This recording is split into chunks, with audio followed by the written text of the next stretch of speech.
Blog Talk Radio.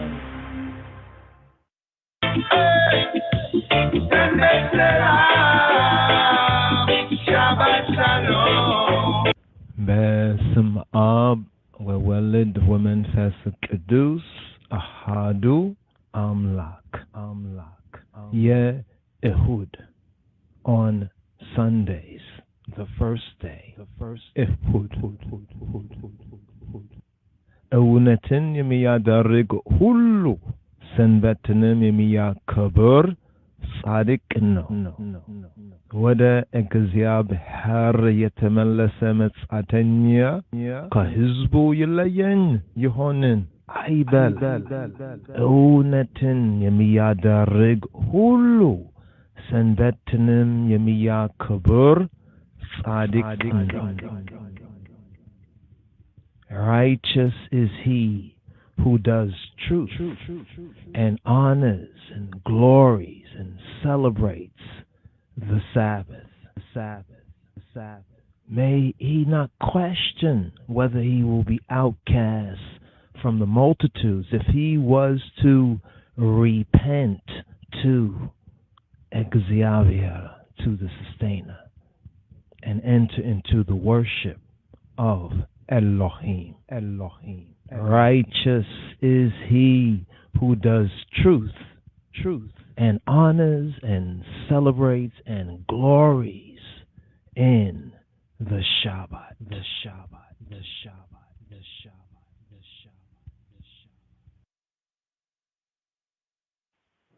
Psalm 92. It is a good thing to give thanks unto the Lord and to sing praises unto thy name, O Most High, to show forth thy loving kindness in the morning and thy faithfulness every night, upon an instrument of 10 strings and upon the psaltery, upon the harp with a solemn sound. For thou, Lord, hast made me glad through thy work. I will triumph in the works of thy hands. O Lord, how great are thy works, and thy thoughts are very deep. A brutish man knoweth not, neither doth a fool understand this. When the wicked spring as the grass, and when all the workers of iniquity do flourish, it is that they shall be destroyed forever. But thou, Lord, art most high forevermore. For lo, thine enemies, O Lord, for lo, thine enemies shall perish. All the workers of iniquity shall be scattered. But my horn shalt thou exalt like the horn of an unicorn. I shall be anointed with fresh oil. Mine eye also shall see my desire on mine enemies, and mine ears shall hear my desire of the wicked that rise up against me. The righteous shall flourish like the palm tree. He shall grow like a cedar in Lebanon. Those that be planted in the house of the Lord shall flourish in the courts of our God. They shall still bring forth fruit in old age. They shall be fat and flourishing, to show that the Lord is upright. He is my rock, and there is no unrighteousness, no unrighteousness.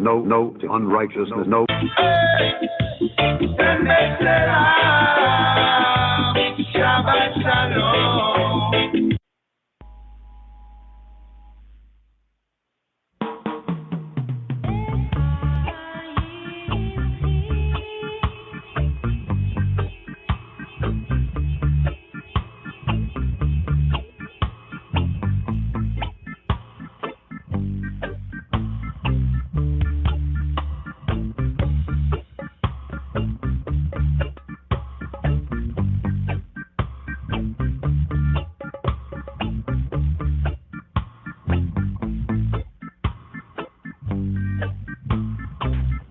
Wherefore the children of Israel shall keep the Sabbath, to observe HaShabbat throughout their generations, a perpetual covenant.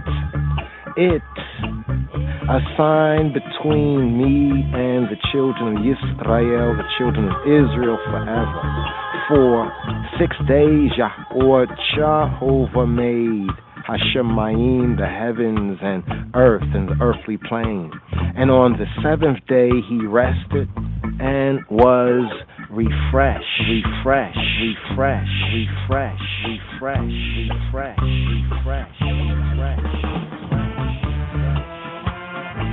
Beni u ven bnei Yisrael oti le'olam ki shesheta yamim asah Yahweh et hashemayim ve'et haaretz vayom hashvi'i shavat vayinafash.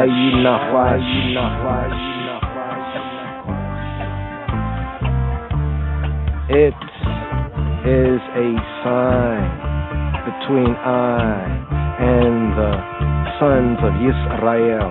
Beini uvein bnei Yisrael. Ot he, she is a sign. Ot he. Beini uvein bnei Yisrael. Ot he le'olam. For she is a sign between I and the children of Yisrael le'olam, for I v'le'olam. Ki sheshet yamim asah Yahweh, for in 6 days. Ki sheshet yamim, he who be made asah Yahweh, Jehovah made et hashamayim, the heavens, ve'et haaretz, and the earth and the earthly plane, uvayom hashvi'i, and on the 7th day, ubayom hashvi'i, shavata vayinafash, he ceased from work. Shabbat, vayinafash, and rested. He rested and was refreshed. Shabbat, vayinafash.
Shabbat Shalom. Shabbat Shalom. Shabbat Shalom. Shabbat Shalom. Shabbat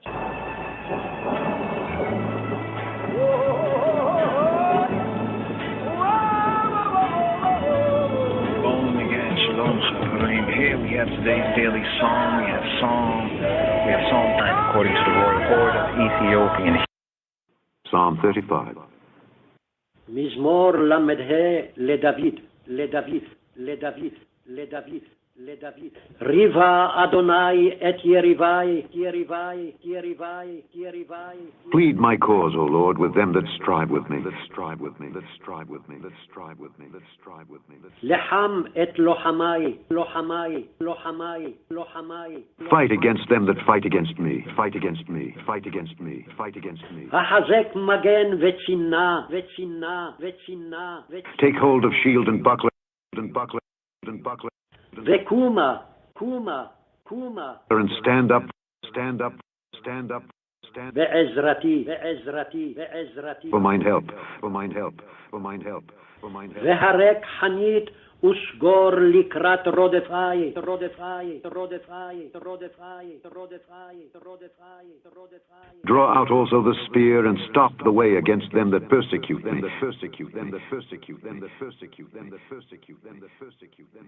Say unto my soul, I am thy salvation, thy salvation, thy salvation, thy salvation, thy salvation, thy salvation, thy salvation. אמור לנפשי ישועתך אני, ישועתך אני, אני, אני. Say unto my soul, I am thy salvation, thy salvation, thy salvation, thy salvation, thy salvation, thy salvation. Let them be confounded and put to shame that seek after my soul. Let them be turned back and brought to confusion that devise my hurt. Let them be as chaff before the wind, and let the angel of the Lord chase them. Let their way be dark and slippery, and let the angel of the Lord persecute them. For without cause have they hid for me their net in a pit, which without cause they have digged for my soul. Let destruction come upon him at unawares, and let his net that he hath hid catch himself. Into that very destruction let him fall. And my soul shall be joyful in the Lord. It shall rejoice in his salvation. All my bones shall say, Lord, who is like unto thee, which deliverest the poor from him that is too strong for him, yea, the poor and the needy from him that spoileth him? False witnesses did rise up. They laid to my charge things I knew not. They rewarded me evil for good, to the spoiling of my soul. But as for me, when they were sick, my clothing was sackcloth. I humbled my soul with fasting, and my prayer returned into mine own bosom. I behaved myself as though he had been my friend or brother. I bowed down heavily as one that mourneth for his mother. But in mine adversity they rejoiced and gathered themselves together. Yea, the abjects gathered themselves together against me, and I knew it not. They did tear me and ceased not. With hypocritical mockers and feasts they gnashed upon me with their teeth. Lord, how long wilt thou look on? Rescue my soul from their destructions, my darling from the lions. I will give thee thanks in the great congregation. I will praise thee among much people. Let not them that are mine enemies wrongfully rejoice over me, neither let them wink with the eye that hate me without a cause. For they speak not peace, but they devise deceitful matters against them that are quiet in the land. Yea, they opened their mouth wide against me and said, Aha, aha, our eye hath seen it. This thou hast seen, O Lord. Keep not silence. O Lord, be not far from me. Stir up thyself, and awake to my judgment, even unto my cause, my God and my Lord. Judge me, O Lord my God, according to thy righteousness, and let them not rejoice over me. Let them not say in their hearts, Ah, so would we have it. Let them not say, We have swallowed him up. Let them be ashamed and brought to confusion together that rejoice at mine hurt. Let them be clothed with shame and dishonor that magnify themselves against me. Let them shout for joy and be glad that favor my righteous cause. Yea, let them say continually, Let the Lord be magnified, which hath pleasure in the prosperity of his servant. And my tongue shall speak of thy righteousness and of thy praise all the day long, all the day long, all the day long, all the day long, all the day long, all the day long, all the day long, all the day long, all the day long, all the day long, all the day long, all the day long, all the day long, all the day long, all the day long, all the day long, all the day long, all the day long, all the day long.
Me tune, me fight a war. Sun a shine, your sight afar. Up in a tomb and dead no walk. Something so cool, this kind of talk.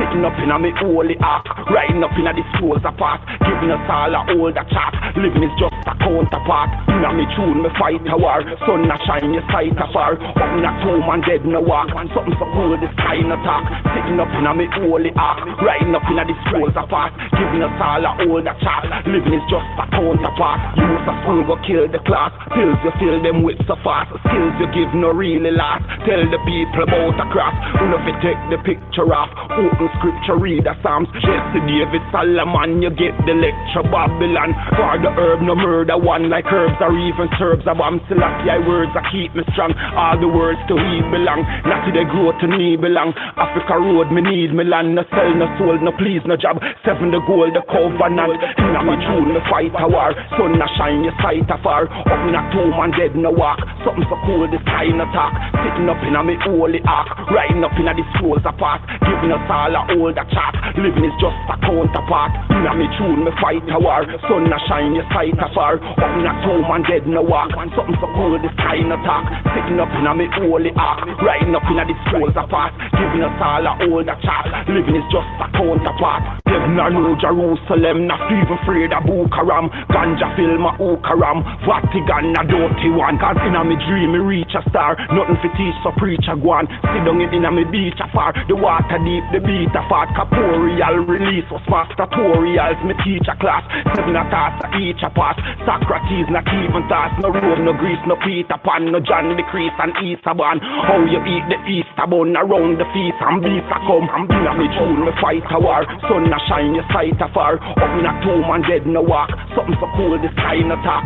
Sitting up in a me holy ark. Riding up in a the scrolls apart. Giving us all a older chat. Living is just a counterpart. In a me tune me fight a war. Sun a shine your sight afar. Up in a tomb and dead no walk. Something so cool this kind of talk. Sitting up in a me holy ark. Riding up in a the scrolls apart. Giving us all a older chat. Living is just a counterpart. Must be teeth with beats. A drum for months to weeks. The heat a bun. Sun relief. Peace a gun. No drum no creep around for fun. Looking around a purge of some. Youths a town a splurge around. Drink around go murder young. Older people learn me song. Now go ease the journey long. Over evil good belong. Rasta reason out a plan. And ganja season pounds and grand police. Wa beat the youth for ban. Wap on streets a smoke my cran. Me tune me fight a war. Sun a shine your sight afar. Up in a tomb and dead no walk. Something so cool this kind of talk. Sitting up in a me holy ark. Riding up in a the scrolls apart. Giving us all a older chat. Living is just a counterpart. In a me tune me fight a war. Sun a shine your sight afar. Up in a tomb and dead no walk. Something so cool this kind of talk. Sitting up in a me holy ark. Riding up in a the scrolls apart. Giving us all a older chat. Living is just a counterpart. Counterpart. Counterpart. Counterpart. Counterpart.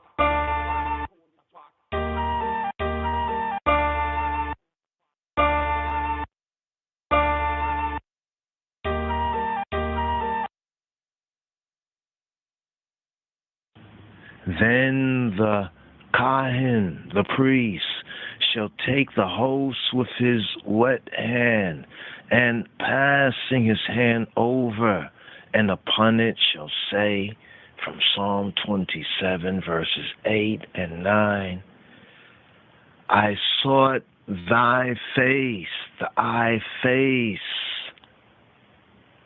O Jah. Will I seek, hide not thy face from eye, put not the eye servant away in anger. The eye has been I, and I help.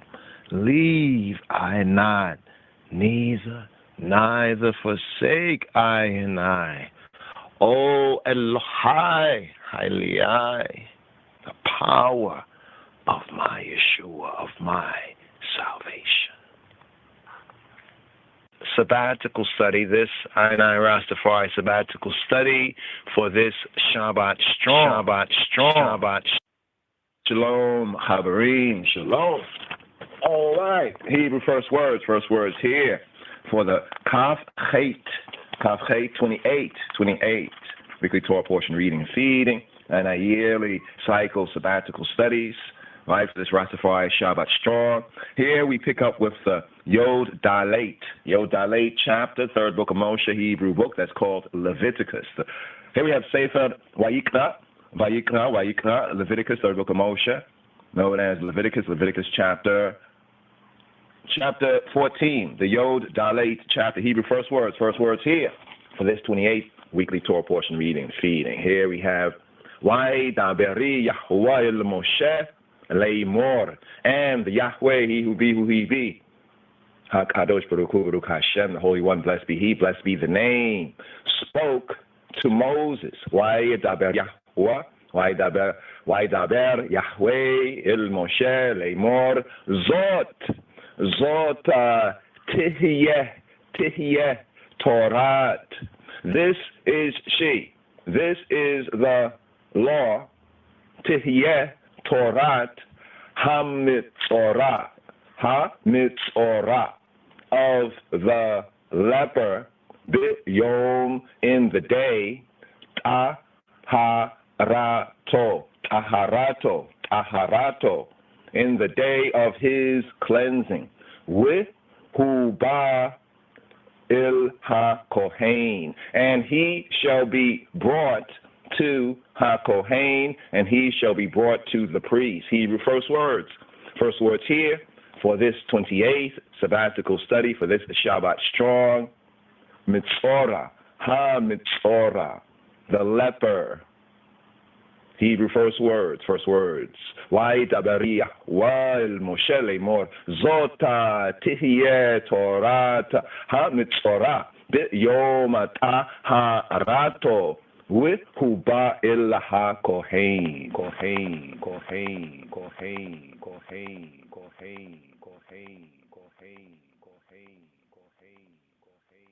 Sabbatical study, this I Rastafari sabbatical study for this Shabbat strong.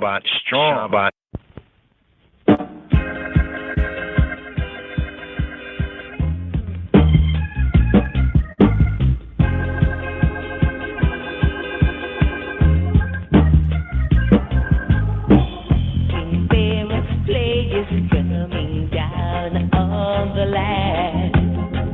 King Pharaoh, your river is turning blood. King Pharaoh's plague is eating up your wheat. Your scientists can't help you.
Yes, Pharaoh's plagues.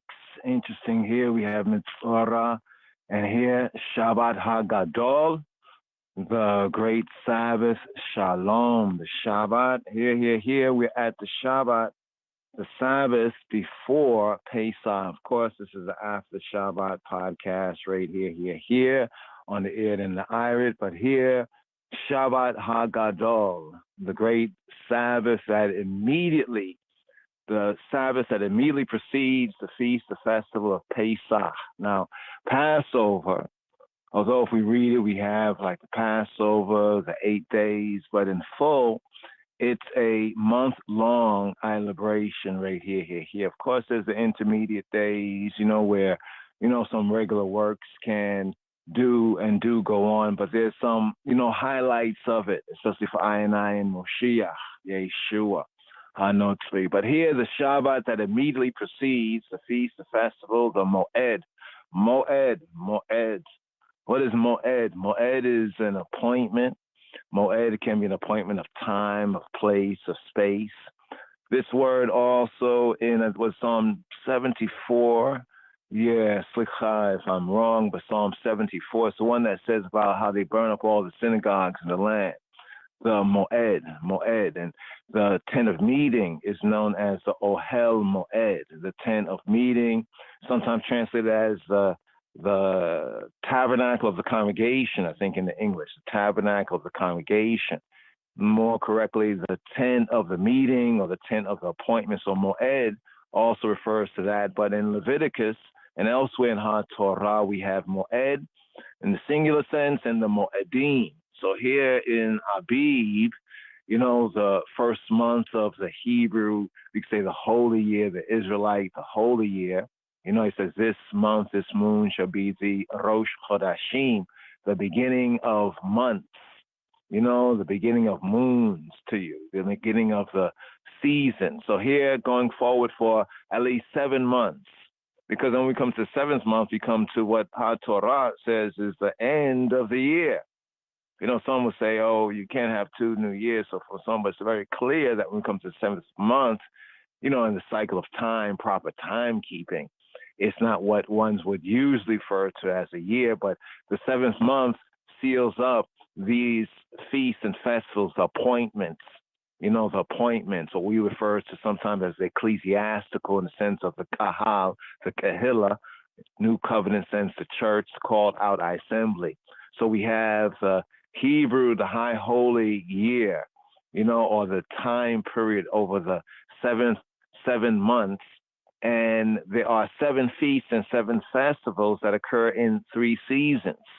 Or we find HaTorah says that 3 times in the year shall all the males of Yisrael appear in the place that he chooses to set the Hashem, set his name there. So here we have the Shabbat HaGadol, the great Sabbath, the big Sabbath, the great Sabbath right here. So looking at the time and the season, the Pesach Passover season, to bring it into so-called Gregorian terms, so we can at least better, see where we're at if we choose to observe. So putting in these terms, we have in this year, April 22nd, then we have the 8 days, 22nd to the 30th, which corresponds, from the Hebrew, from HaTorah, from the 15th to 22nd of the moon of the month.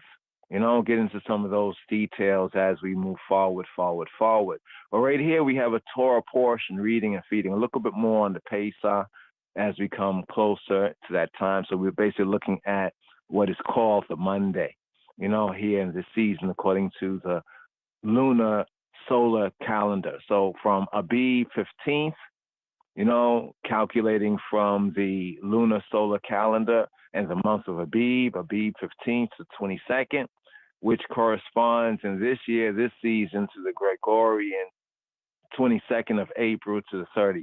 But it's basically a month long.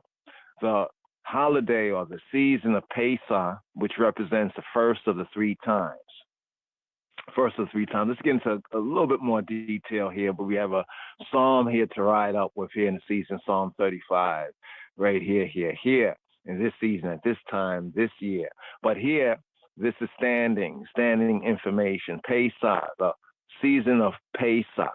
So Pesach directly, it refers to that Passover, the Passover Eve, and in its first manifestation, the ideal manifestation to the Exodus of the Hebrew, or the Hebrews, also known as the Beit Yisrael, Israel, his son, out of Mitzrayim, out of the two lands, out of Tawi, what is referred to as ancient Egypt. So elsewhere in the Torah, it says 3 times in a year. All right, so we have to understand this correctly. There's 7 feasts, 7 festivals. So 7 festivals through the year, or the holy year, which is directly about 7 months. So how do they occur? Well, they occur in a 3-1-3 kind of a pattern. In other words, here at the beginning, 3. There are 3, you say, appointments that occur in this appointment. 3 of the feasts, let's say feasts that occur at this time. And this is the Pesach, right, season, or Passover season. We have Passover, we have unleavened bread, right, as well as we have the first fruits, right, right? So the holiday of Passover is actually a month-long, a moon-long celebration, with, of course, the key times, and then we have, other time where we can, the intermediate times we can go about our work or regular occupational labor. But as HaTorah says, there are those Shabbats, where servile labor for the faithful who seek to keep and are able to keep is suspended. So over and over, Pesach, right, is referred to as, like this time, the month of spring, or the Chodesh HaAbib. Chodesh, right, the month, the moon, or the renewed time according to the clock, so we have the sun, moon, and stars, but according to the clock, the moon here, we have the Chodesh, right, the month HaAbib. Abib, remember Abib, the month is Abib. We spoke about that previously, springtime, Abib, Abebe in the Amharic, to flower, and Abeba, a flower, in the Hebrew, Abib, and the Tel Abib.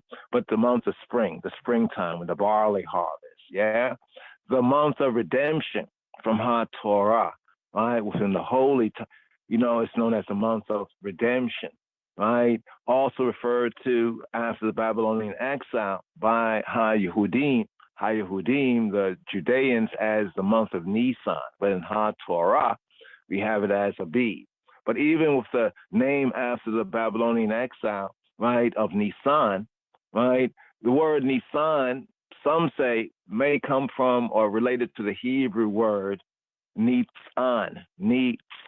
So it's Nisan, but then in looking at it, we have Nitzan, which means to bud, right? To bud. You find that in the Hebrew of Song of Songs, Shir HaSharim, Song of Solomon, of Shlomo 2 and 12, the bud, which is the Nitzan. Or some link the word Nisan, the post-Babylonian name for the month, with the Hebrew word Nisim. Nisim, hail up to Nisim Black, Nisim X, Nisim. What does Nisim mean, Chabarim? It means miracles. Nisim, miracles. Both of these suggest a physical, a 5-cycle, a earthly, a natural, as well as a spiritual, soul, psychological, spiritual resurrection in our lives, the physical and the spiritual resurrection in our lives. Now, others reason on the word, and they say, well, Nisan, right, may be related to the Hebrew word nous, or some might choose to say nawas, from the primary letters nun, waw, and samech, or nous, which means to flee, nous, to flee. Both of these is in relation to Yisrael, right? According to HaTorah, Yah's son, they called my son out of Mitzrayim, right? We have Israel's flight from Mitzrayim, from the two lands called ancient Egypt, called Egypt. And Egypt, Mitzrayim, the two lands flight from Yisrael. Now, how is this? The flight from Egypt, you want to say, yeah, they can see it in the scripts.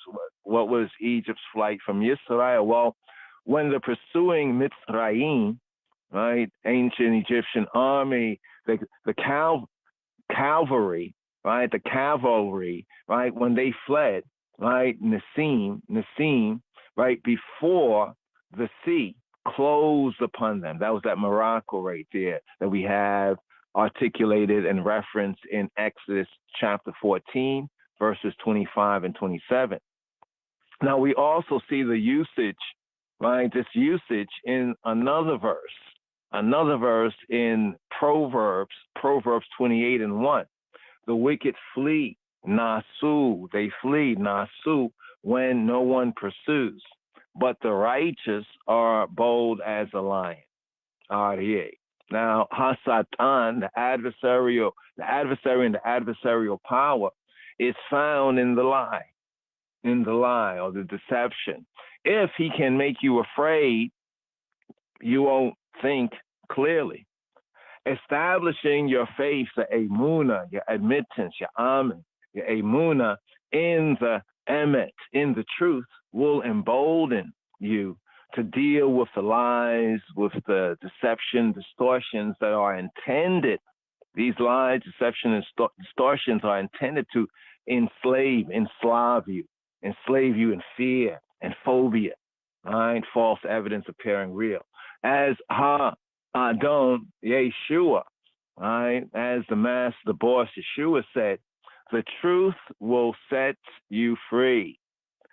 In Yohanan, John chapter 8, verse 32.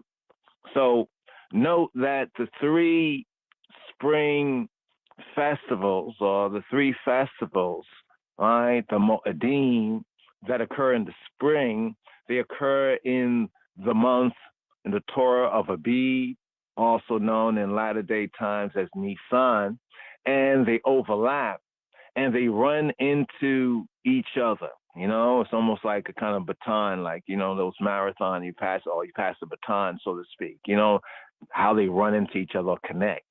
We have Pesach, Passover. Then we have the Chag HaMatzot, right, unleavened bread, right? Then we have the Yom HaBikurim, the Bikurim, or the first fruits. The fourth and the climatic spring festival, right, is Shavuot, which is known as Pentecost in the New Testament, are called the Feast of Weeks, right? As Shavuot or Shavuot, we say Shavuot, Shavua, the week Tov. But here we have Shavuot, which is weeks. This is why it's referred to as the Feast of Weeks, you know, because it's those 7 weeks plus 1 day, 50 days, known as Pentecost Day. Now, so we have Shavuot is held exactly 7 weeks or 50 days, 50 days following the morning after Pesach. So in general, the spring holy days, feasts, festivals, appointments, they portray or they illustrate the death, the burial, and the resurrection of HaMoshiach. HaAdon was crucified on the Erev Pesach, the Erev Pesach, Erev, the eve of Pesach. What's interesting, I think this is where we get the confusion, or where the confusion comes down to us from previous generations of the whole Good Friday thing. Because when we say like the Erev, Erev of the Shabbat, the Erev is the eve of the Shabbat, right? And the eve of the Shabbat, the annual usual Shabbat, is what people will call a Friday evening. That's what we prepare, the TJIF and other things. We do that in light of that truth right there. But then with Pesach, Passover, and other holy days and seasons in Yah's order, it's that eve that's important. So we have the regular Erev. So when they say like Good Friday, what they got confused with is the usual annual Shabbat and the Erev of the Shabbat, which is Friday evening when the sun is going down. That's when we prepare, and that's when we get together for the Seder and the Sup and preparing for the Shabbat day. And know ye not that there's 12 hours in the day. So it's not that we're counting the night. This is another confusion in their seeking to change, times and laws. So we have the Erev of Pesach. So we have Passover, but it's that eve, the Erev, right? So it's a good eve, Erev Tov, because the day is a Yom Tov, a day Tov, a good day. Just like with the Friday evening, which is the Erev of Shabbat, what do we say? We say Erev Tov, right? Because the day, the Shabbat day, is a Yom Tov. It is a good day. So in those good days, those appointed days, those appointments, right? So HaAdon Yeshua was crucified on the Erev Pesach, on the eve of Pesach, right? That preparation time leading into that, we could say, into that time, right? Buried during the Chag HaMotzi, right? The Feast of the Unleavened Bread. Chag the Motzi, right?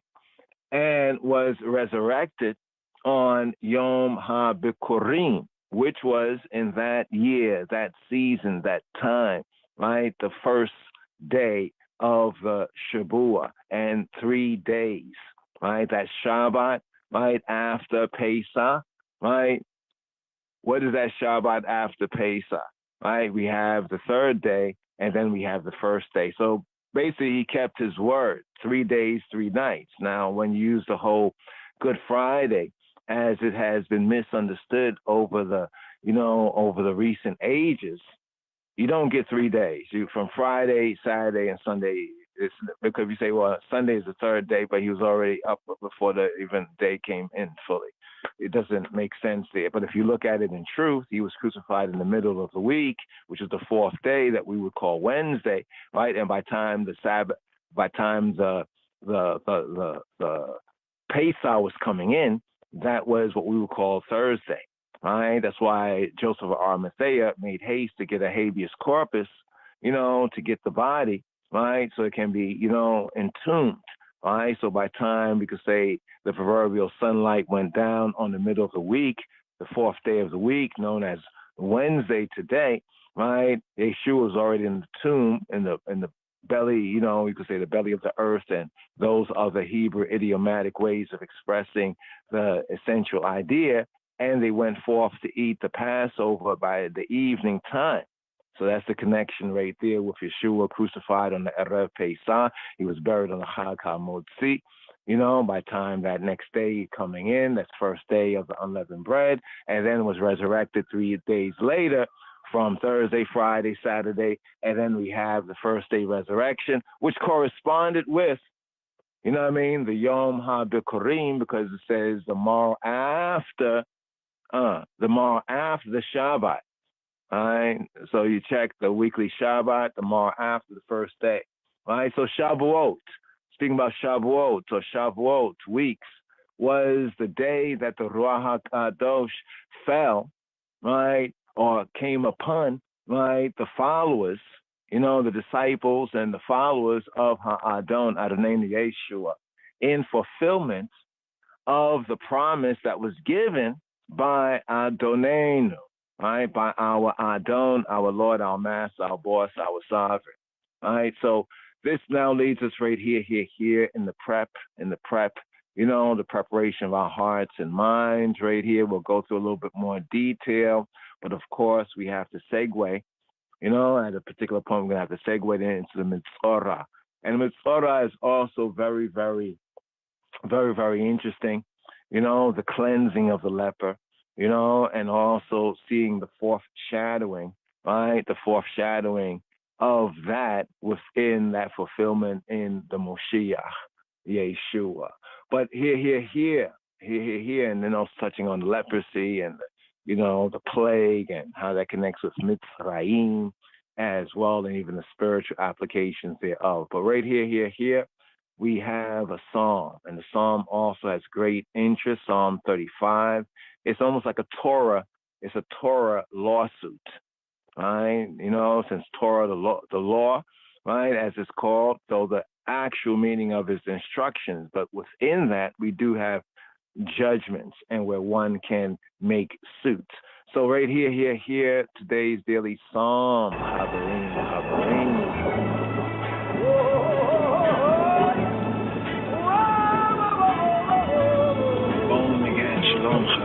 Here we have today's daily psalm. We have Psalm.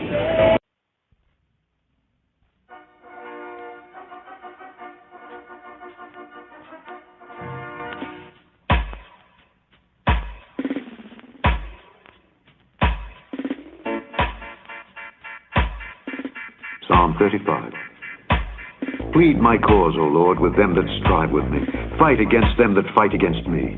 Take hold of shield and buckler, and stand up for mine help. Draw out also the spear, and stop the way against them that persecute me. Say unto my soul, I am thy salvation. Let them be confounded and put to shame that seek after my soul. Let them be turned back and brought to confusion that devise my hurt. Let them be as chaff before the wind, and let the angel of the Lord chase them. Let their way be dark and slippery, and let the angel of the Lord persecute them.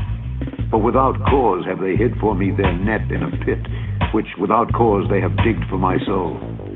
Let destruction come upon him at unawares, and let his net that he hath hid catch himself. Into that very destruction let him fall. And my soul shall be joyful in the Lord. It shall rejoice in his salvation. All my bones shall say, Lord, who is like unto thee, which deliverest the poor from him that is too strong for him, yea, the poor and the needy from him that spoileth him. False witnesses did rise up. They laid to my charge things I knew not. They rewarded me evil for good, to the spoiling of my soul.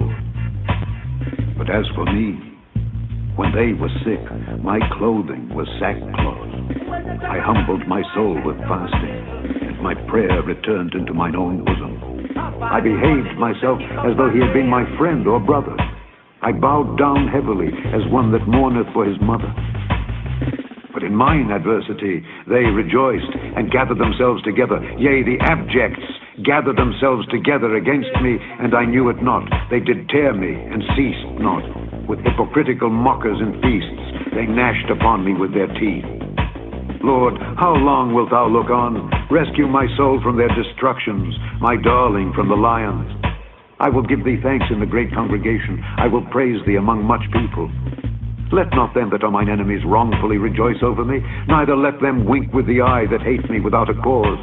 For they speak not peace, but they devise deceitful matters against them that are quiet in the land. Yea, they opened their mouth wide against me and said, Aha, aha, our eye hath seen it. This thou hast seen, O Lord. Keep not silence. O Lord, be not far from me. Stir up thyself, and awake to my judgment, even unto my cause, my God and my Lord. Judge me, O Lord my God, according to thy righteousness, and let them not rejoice over me. Let them not say in their hearts, Ah, so would we have it. Let them not say, We have swallowed him up. Let them be ashamed and brought to confusion together that rejoice at mine hurt. Let them be clothed with shame and dishonor that magnify themselves against me. Let them shout for joy and be glad that favor my righteous cause. Yea, let them say continually, let the Lord be magnified, which hath pleasure in the prosperity of his servant. And my tongue shall speak of thy righteousness and of thy praise all the day long, all the day long, all the day long, all the day long, all the day long, all the day long, all the day long, all the day long, all the day long, all the day long, all the day long, all the day long, all the day long, all the day long, all the day long, all the day long, all the day. Mizmor Lamed Hey. Mizmor Lamed Hey. Psalm XXXV from the Sefer Tehillim, Psalm 35. Mizmor Lamed Hey. Prayer under persecution. Le Dawid of David. This psalm should be compared with VII, Psalm 7, and XXII, Psalm 22.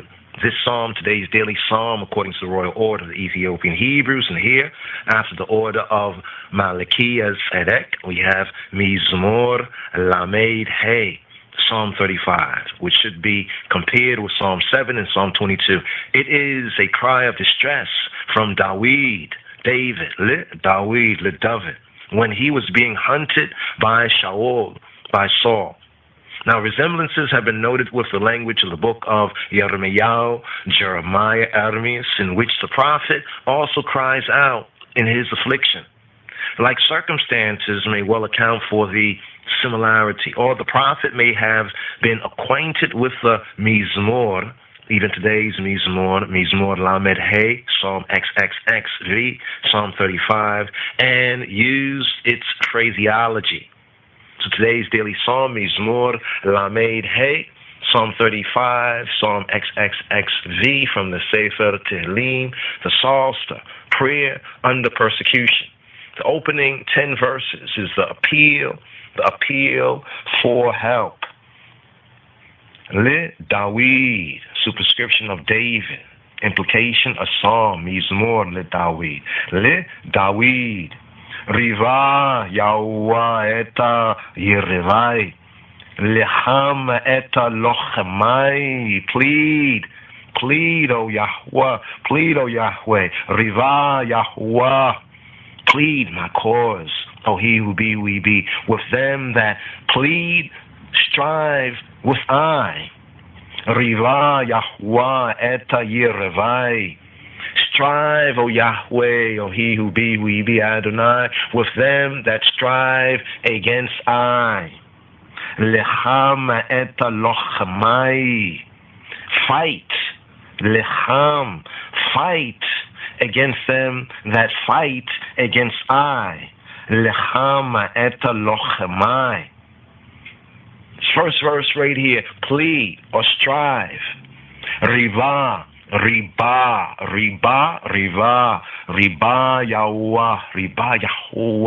Riba, plead, O Yahweh, strive, plead, O Hashem, with them that plead against I, Riba Yahweh eta Yerevai.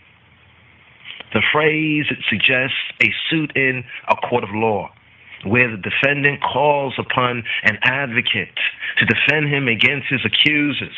Underlying the struggle between Saul and David was and will be a moral issue. The wanton persecution of the innocent man. If Ha-Elohim, the true good, the true God, were to decide it, the outcome of the campaign would soon be made evident. Thus, this first verse right here in the opening appeal for help. Le Dawid, Riba Yahweh eta Yerebai, Lecham eta Lochemai. The Aleph verse. The Beit verse. Ha Chezeka Magain Withinna Wikuma Be'azarati. Take hold of shield and buckler and stand up for mine help. Take hold. Ha chezek magain with sina. He chazek, take hold. He chazek a magain of shield of shield with sina. With sina. Take hold of shield and buckler. Ha chezeka magin with sina. With kuma bi'ezrati. With kuma bi'ezrati.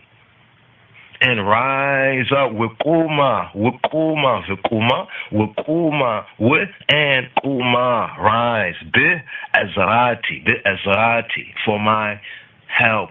And rise up and stand up and stand up, get up, stand up, rise up, with kuma, bi'ezrati. The shield and buckler, the magain with sina. The Magain and the Sina. Magain with Sina. More of this can be found in Psalm 5, roughly around verse 13. Since his accusers have resorted to violence, he invokes Ha-Elohim. He invokes Jah as his champion in the fight.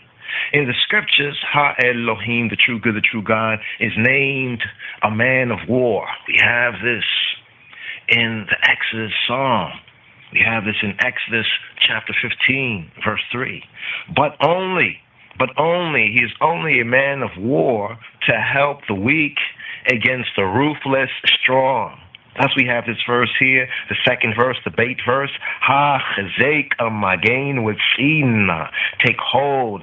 Ha chezek amagain of shield with sina. The magain, the shield and the buckler. With kuma and rise up, stand up, bi'ezrati, and stand up for Ezrati, in my help, for my help, in my help, and stand up and rise up in my defense, bi'ezrati, or for help, bi'ezrati.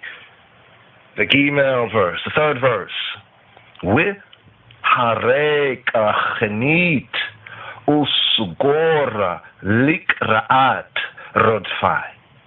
Amor li nafshi yishuatek ani. Amor li nafshi yishuatek ani. Draw out also the spear and stop the way against them that persecute and falsely prosecute I.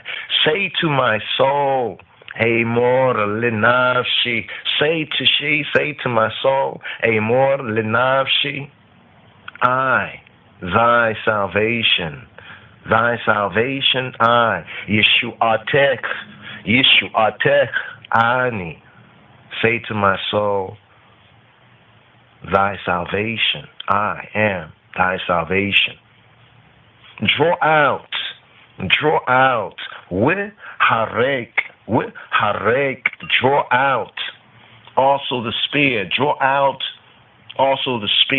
and the battle axe against them that pursue me. Say to my soul, I am thy salvation. Draw out, with harek chanit, draw out the spear, with harek chanit. The verb is used of drawing a sword from the scabbard.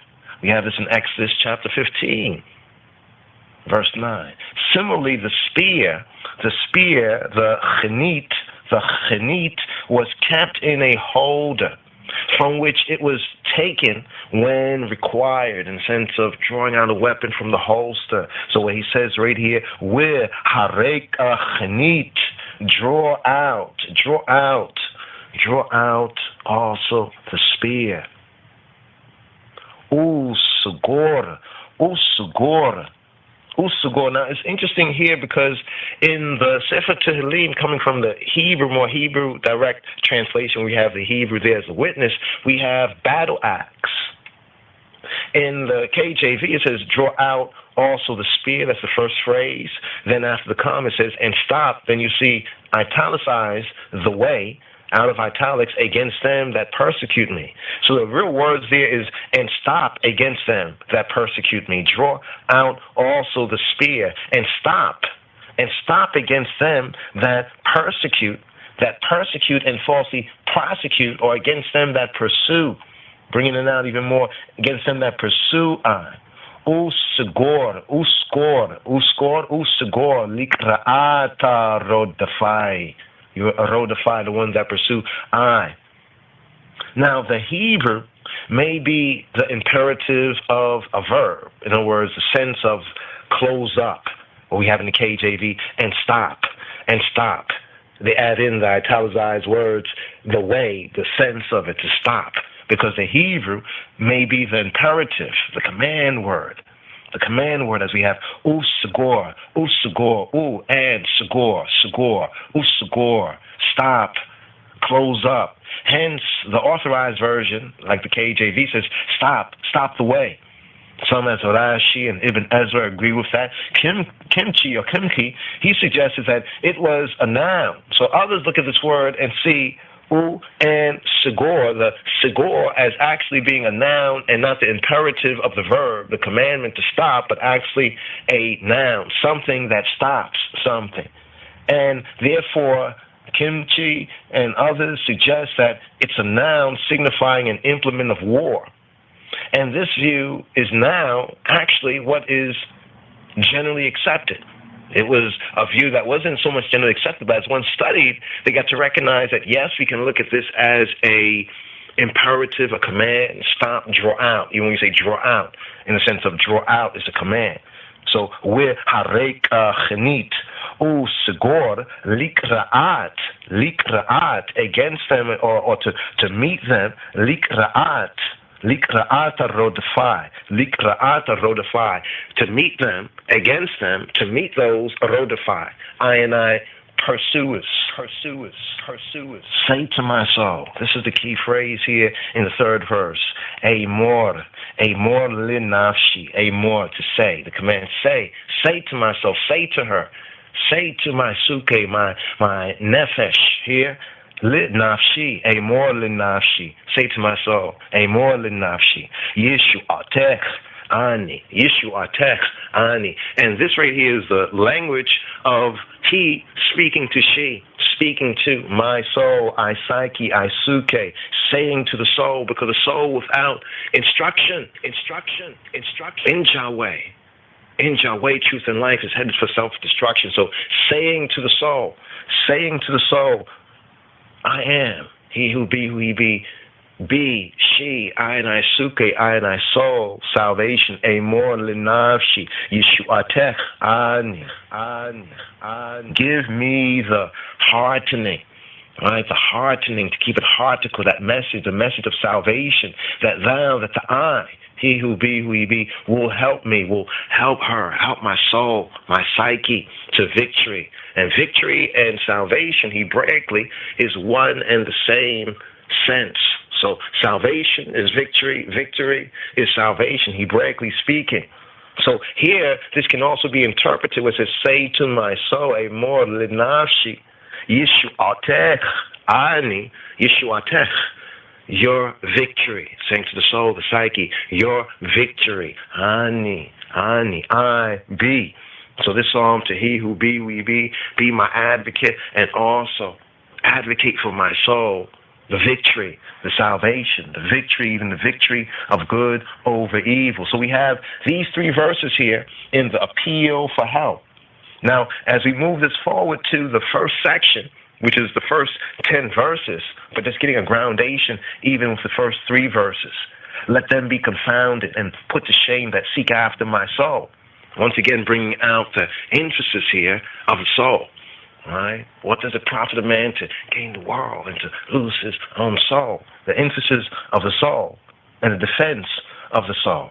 Plead my cause. Strive with those who strive against I. Fight against those who fight against I. Take hold of shield and buckler and stand up. Rise up for mine help, and in my help draw out also the spear and the battle axe to stop the way of those who pursue and falsely prosecute. I say to my soul, my psyche, Yeshuatech, ani, the I, salvation, I. Yes, I. Let them be confounded and put to shame that seek after my soul. Let them be turned back and brought to confusion that devise my hurt.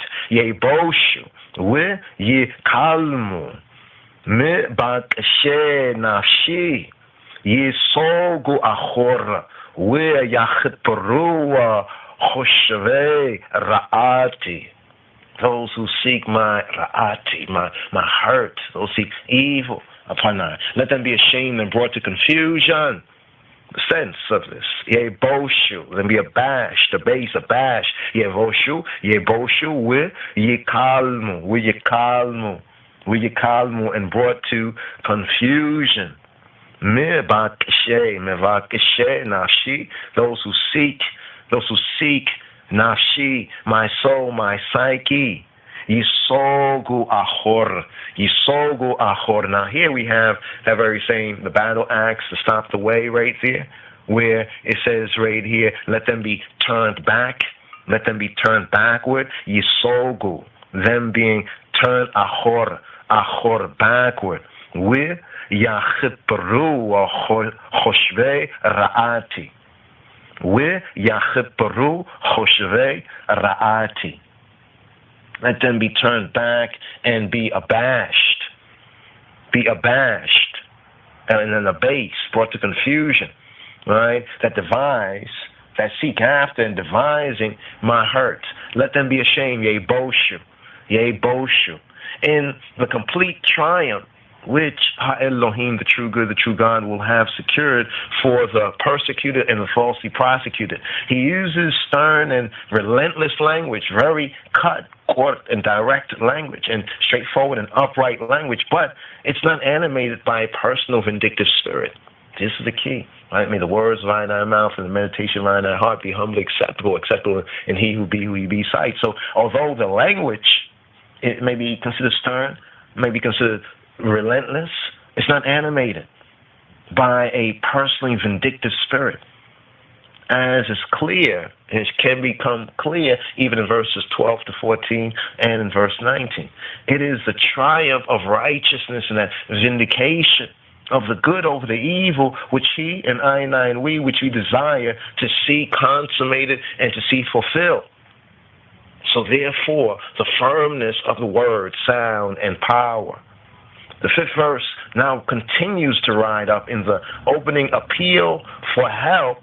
Let them, make them be as chaff before the wind, and let the angel of the Lord chase them. Yehiyu k'mota lifnei ruach, u'amalaki Yehovah doche. Make them be as a chaff. Yehiyu k'mot as a chaff. As a kamot, Yehiyu, let them become kamot as a chaff. Lifnei ruach, lifnei before ruach, before the wind, before the spirit. The ruach, in this sense, the ruach is the wind. Lifnei ruach, u'amalaki Yehovah doche. The angel, the malak.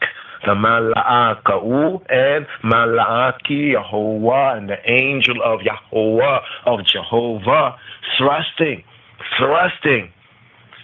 them, doche, thrusting them, or in the authorized in the KJV, it has chase them, as chaff. This here we have in Psalm, the first Psalm, around about verse 4, the very first psalm, as a chaff, right, before the wind, before the word, sound, power, a graphic picture of the complete routing, the routing of the enemy, of the hater of she, of the nafshi, of I and I soul. Let their way be dark and slippery. The angel of he who be pursuing them, hot on their pursuit. Yehi darkam choshek wa chalak u'amalaki Yehovah rodafam. Now he's chasing them. Now he's going to pursue them. The Malaki Yehovah, the angel of Jehovah is going to pursue them. And let their way be dark and slippery. And the angel, now things turned around in them. So we have the image of the dark and slippery. Let their way be dark and slippery. The way this false, astray, and evil way, let that be what's dark and slippery to them. Because now the consequences, right, the consequences of their evil action is being turned around in them right here, even in these verses, bringing forward the word sound of the Malaki Hawa, the angel of Jehovah, right? That angel, the message, the messenger, even this message of salvation. Yehi darkam choshek. Yehi, and let it be darkam, their derek, their way, choshek, the choshek, disilluminated. Wa chelak lakot. And make it chalak, make it slippery for them. Chosheka wa chalak, dark, disilluminated, no light, and slippery. Arithmetically speaking, it's like the black ice. Malaki Hoa Rodafam, and the angel of Jehovah pursuing them. The tables are turned. See, in Jeremiah, Jeremiah chapter 23 and 12, we have this phraseology, which is a language similar to even Jeremiah, dark and slippery, in their panic to escape. They will abandon the roads and paths and flee down slippery slopes, slide in the way, the slippery slope of the hills, dark and disilluminated by the overhanging trees. This is one of the kind of word picks that we get from this word sound power right here. Moving on to verse 7. For without cause, why is such stern and strong language being used? In today's daily psalm, the Lamed Hey, the 35th psalm. For without cause have they hid for me their net in a pit, which without cause they have digged for my soul. Ki chinam, for without cause, for nothing, for no reason, no cause. Ki chinam, amnuli, shachata rishtama chinam, haflu li nafshi. For without cause, ki chinam, have they hid for me the pit. They've hid for I, the pit, even their net, without cause. Chinam, without cause have they digged for my soul. The key word here, chinam, without cause.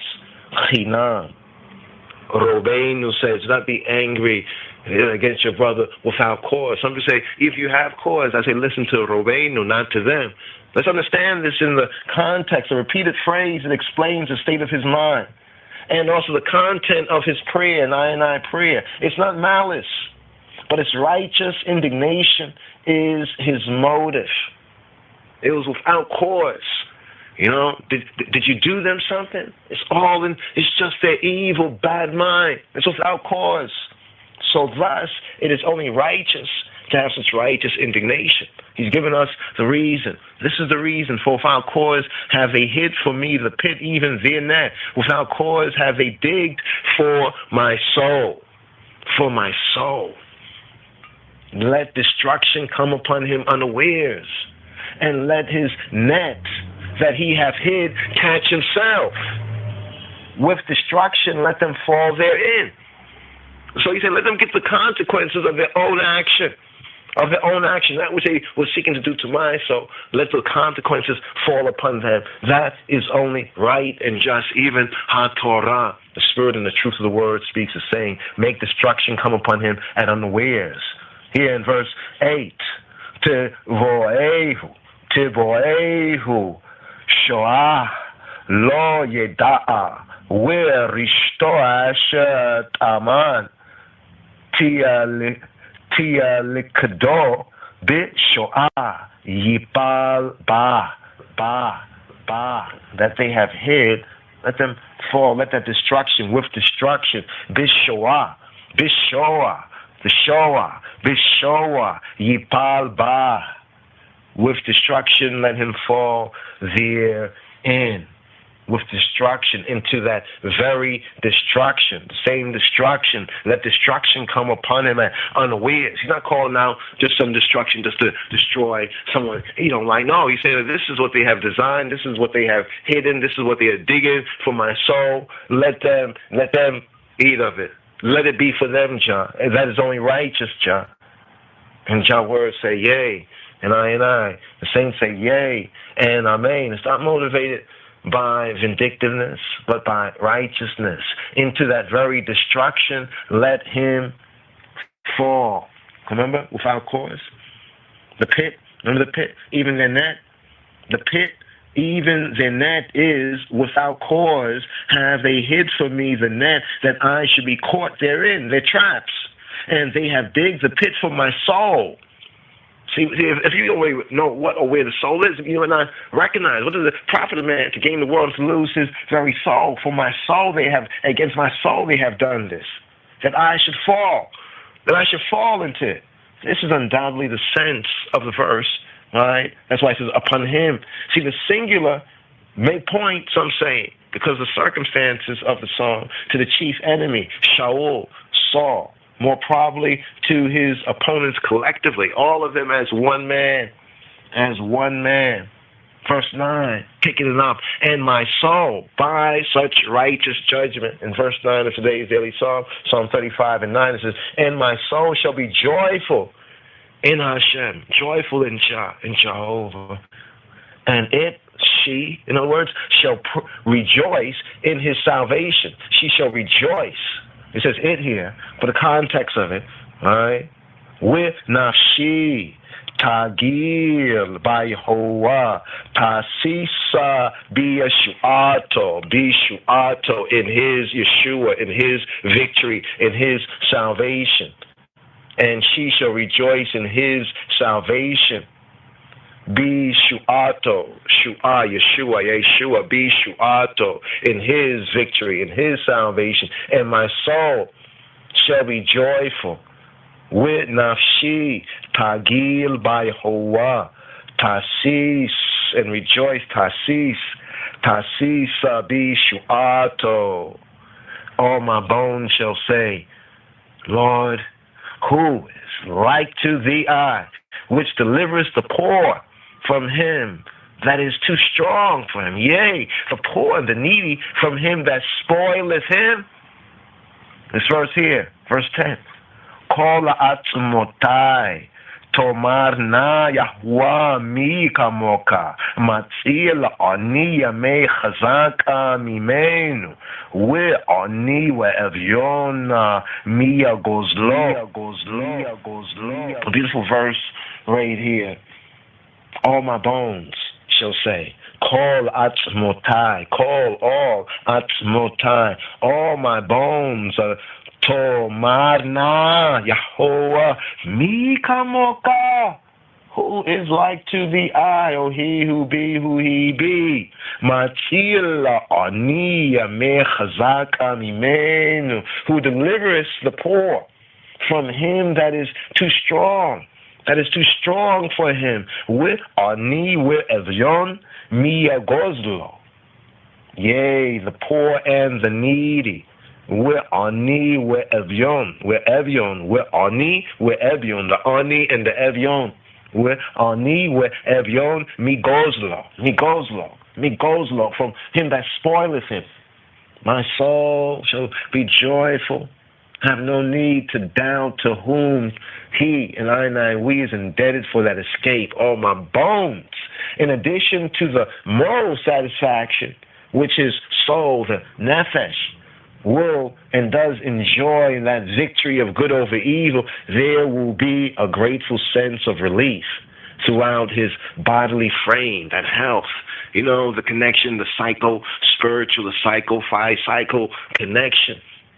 The poor, the afflicted, the poor and needy. These are the terms that are often linked together because justice was and is commonly perverted and twisted through bribes that's given to judges and different ones who are supposed to be in the business of justice and rulers by those rich. They say the best justice in Babylon is the one that money buys.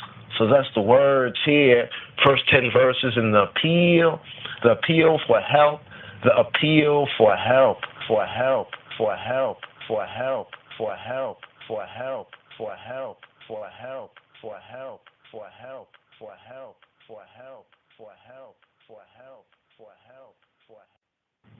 Yikumun aidei Hamas Ashalo Yadaiti Yishaluni. They ask of me.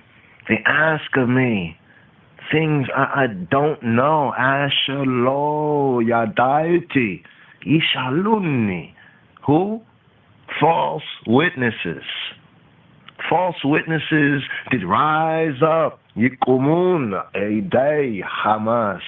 Aidei Hamas. The Aidei Hamas. Literally in the Hebrew, witnesses Aidei Hamas. Witnesses of violence. They give false testimony to aid the unlawfulness of the persecutor and the false prosecution against the righteous. KJV brings out false witnesses did rise up, and this is true Hebraically. Yikumun Aidei Hamas. They're not just false witnesses. Aidei Hamas. Aidei Hamas. Hamas. Witnesses of violence. Witnesses of violence, unrighteous witnesses. Some interpret that as unrighteous, but clearly, literally in the Hebrew we have Aidei Hamas, that their false witness is leading to violence. They're witnesses of violence, and they ask me of things I do not know. They ask me. KJV brings out, they lay to my charge things, there's italicized in the King James Version, that I knew not, or they laid to my charge that I knew not. But bringing it out more from the Hebraics of it all, Asher, those who, right, or that which, lo, not yadaiti, lo yadaiti, no, my knowing, not my knowing, lo yadaiti. Yishaluni. They ask, Sha'al, like Shaul, right? Yishaluni. They ask of me. They lay charges against him, of which he does not know. Lo yadaiti. These ones that yikumun aidei Hamas. Asher lo yadaiti yishaluni. They lay charges against him of which he knows nothing. And they lay charges against Einai, which Einai know nothing of. David had been accused of plotting against Saul's life. This is how far they go with their false witnesses. And if you're plotting against someone's life and people believe that you're plotting against this person's life and they believe that you are the victim, this is also a Aidei Hamas. A witness of violence have rose up, even in contempt of any court that regards righteousness as righteousness, the first principle, that truthfulness. They're not only false witnesses, they are violent witnesses. They lay to him charges that he knows nothing about. Here we have this in 1 Samuel 24:10.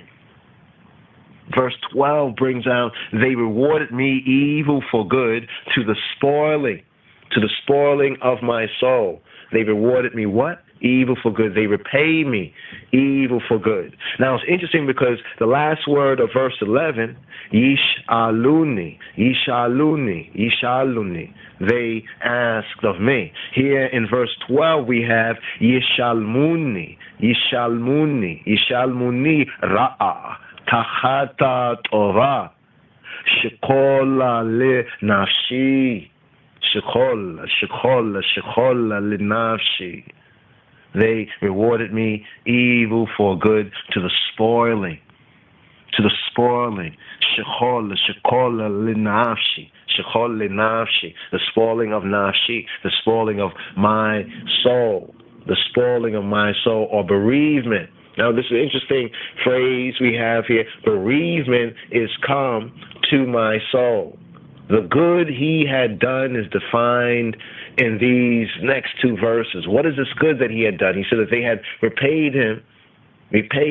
repaying I evil for good. They rewarded I evil for good. Hebraically, we have the shalom here, right? The true root of what shalom, it says, Yishalamuni.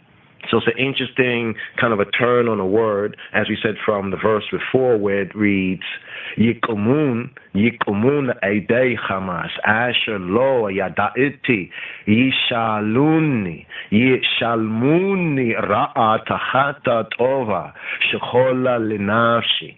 So that Yishaluni and Yishalmuni. So one is Yishaluni and the other is Yishalmuni. So they ask of me and they pay, they reward in that sense. They pay. Shalom pay to Shalom. Yishalamuni Ra'a. So what is their Shalom? What is their payment of? It's evil. It's hurt. Ra'a. Tahat. Right? Instead of Tova. Instead of good. And thus, the consequence of that is Shechol Linafshi. Spoiling of my soul. King James Version brings out, but a little more correctly according to the Hebrew, a bereavement.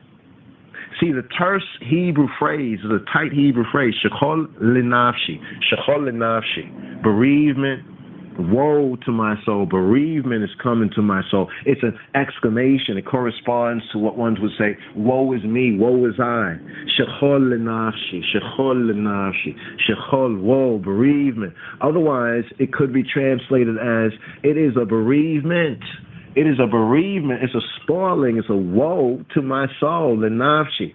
Such base ingratitude makes him feel and perceive in the innermost of the innocent as desolate as a bereft mother for the good that he had done, what they had paid him in return, their repayment, right? They're rewarding him of evil, ra'a tachata tova, evil instead of good. But as for I, when they were sick, my clothing was sackcloth. I humbled my soul.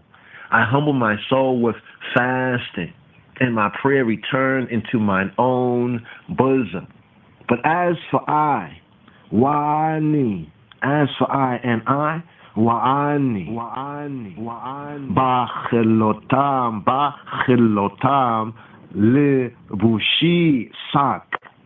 Iyaneti batsom nafshi uatefilati Allah cheki tashu. But as for I, when they were sick, wani bachilotam in their sickness.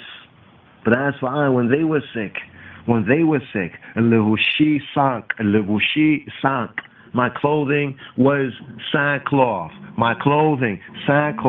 Levushi sak, enati, humbling, enati, batsom, with fasting, nafshi. I humbled, I afflicted my soul with fasting. Enati, batsom, nafshi. Utefilati, Allah cheki tashuv. I and my prayer, may it return to mine own bosom. And my prayer, may it return to my own bosom. And tefillati, my prayer tefillati, all upon chayki, upon my bosom, all chayki tashuv. Let it return. Sackcloth or sak, levushi, sak.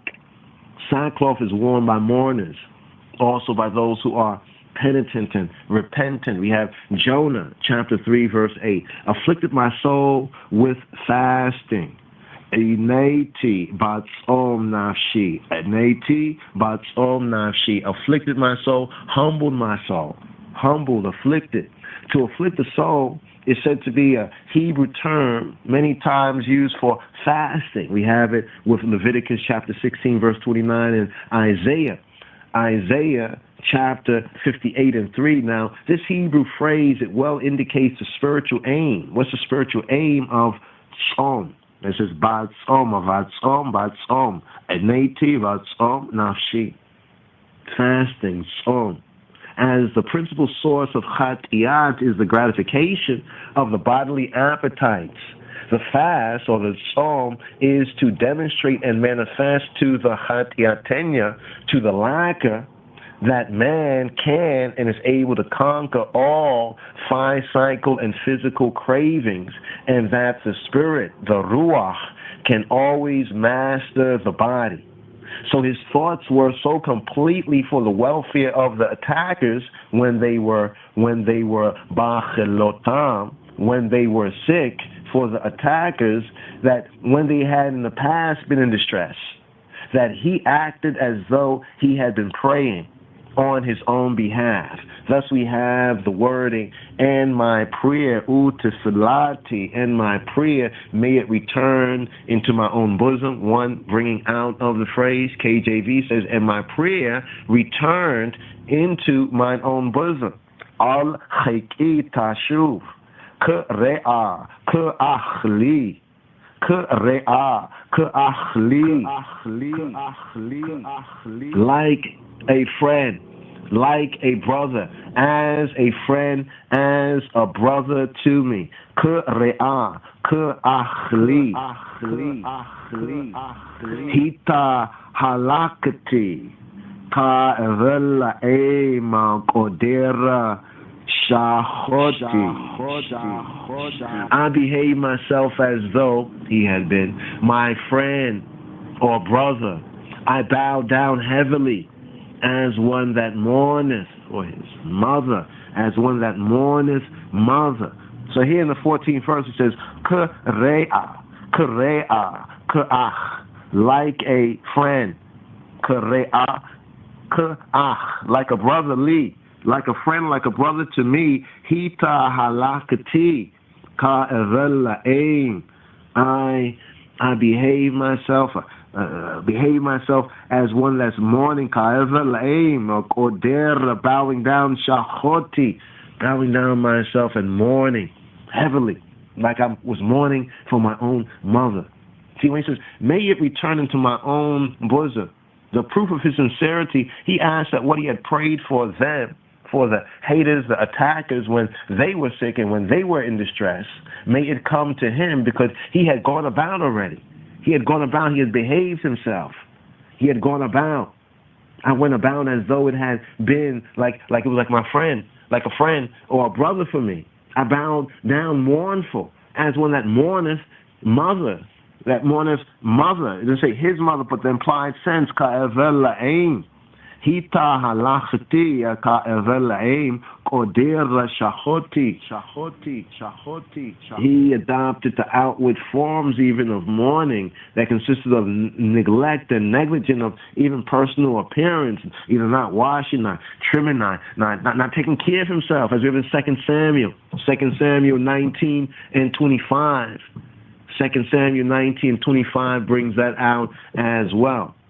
When I halted, but in mine adversity they rejoice and gather themselves together. Yay! The abjects gather themselves together against me, and I knew it not. They did tear me and cease not, but when I halted, they rejoice. Uvez Ali, Samchu, Uvez Ali, Samchu, Ne Esafu, Ne Esafu Alaya, Nechima, Lo Yadaitia, Karu, Lo Damu, and they didn't cease, they didn't stop.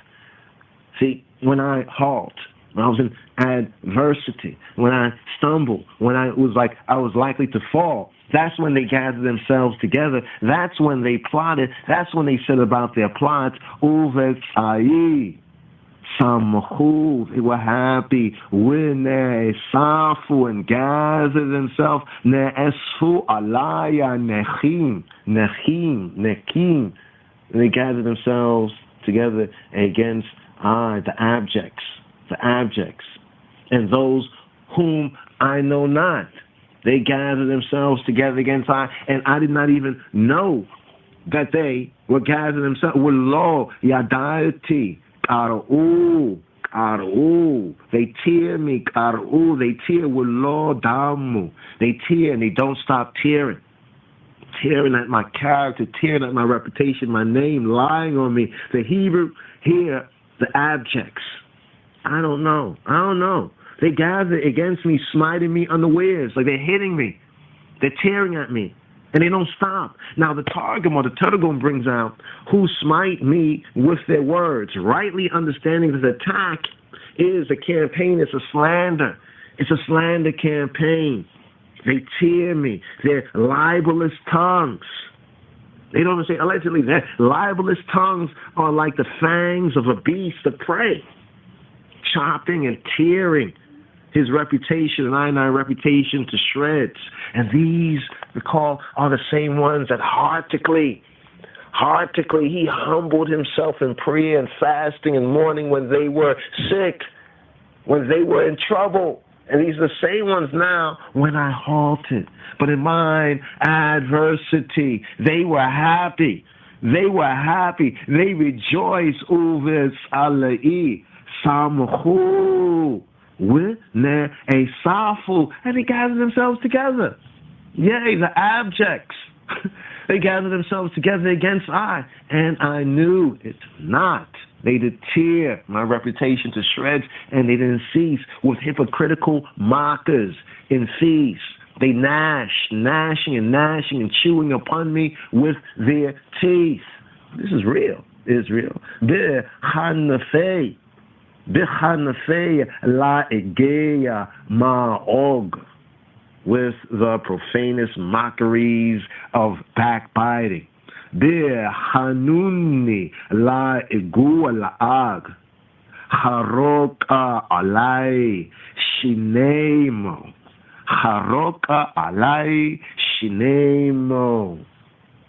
They gnash at me with their teeth.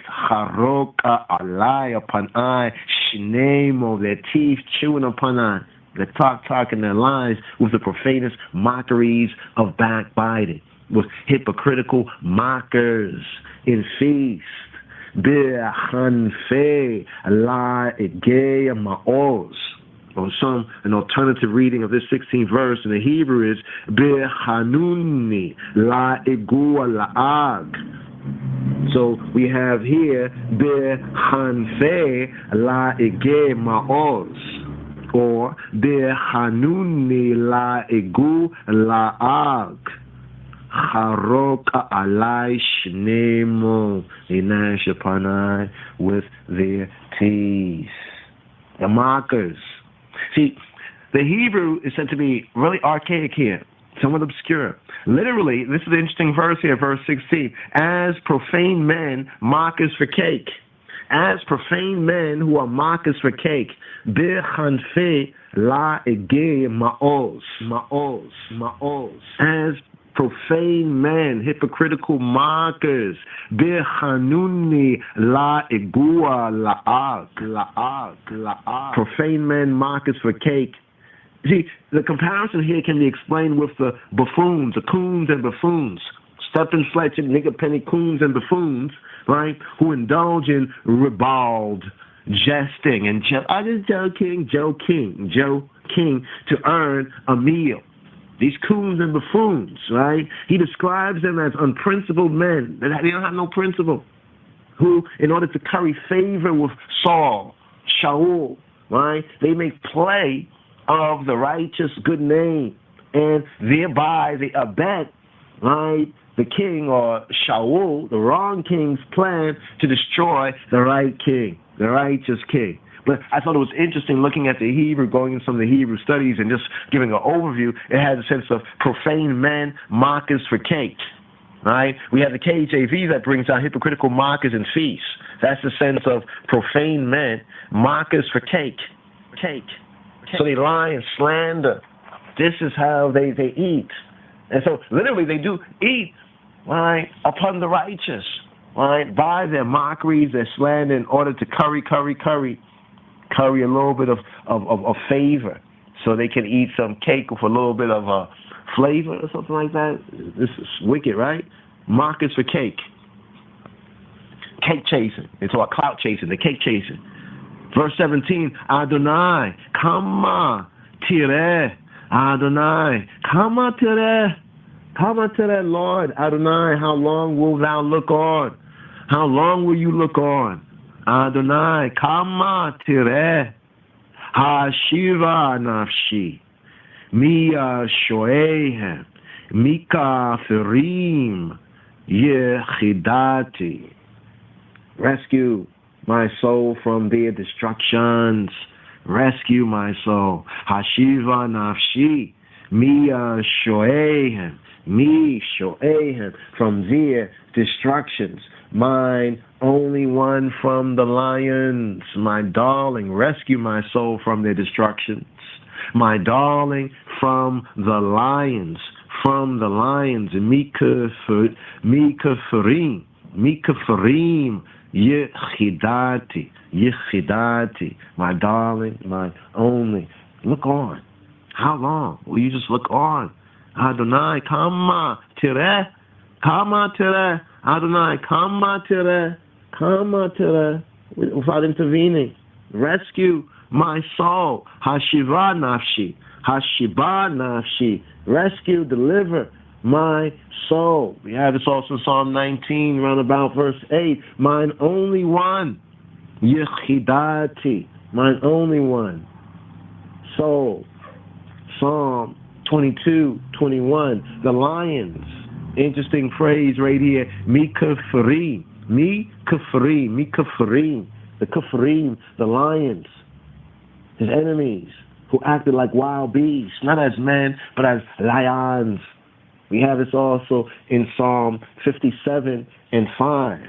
Now, bringing it right here to complete this second section. Right, the second section is like the second session within the court, within this court appeal right here in today's daily psalm. Here we have verse 18. Odeka, dik ahal rav be'am, atzum ehaleleka.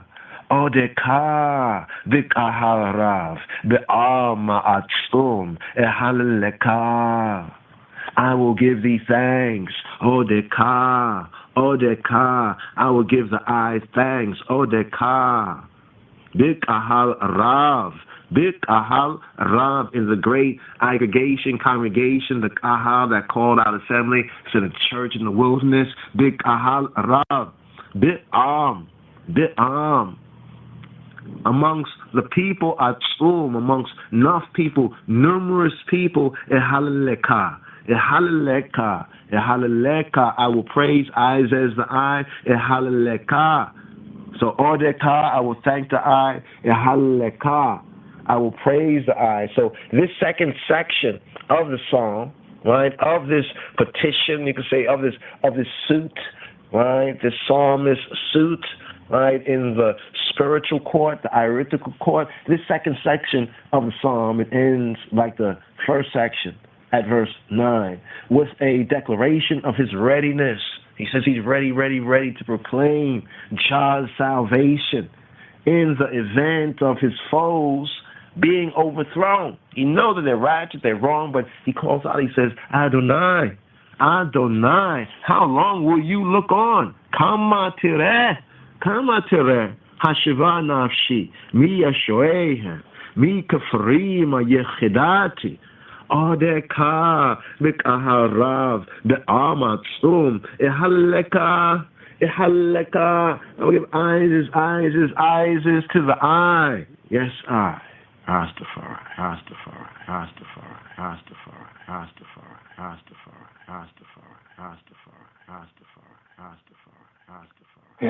Yes. Somebody say court.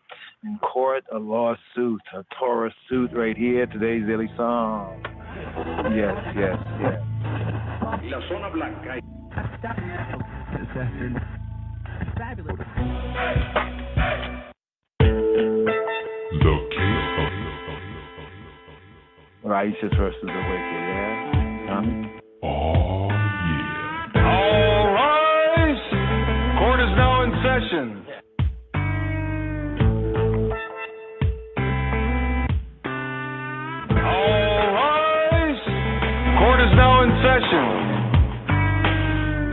The guilty must be exposed.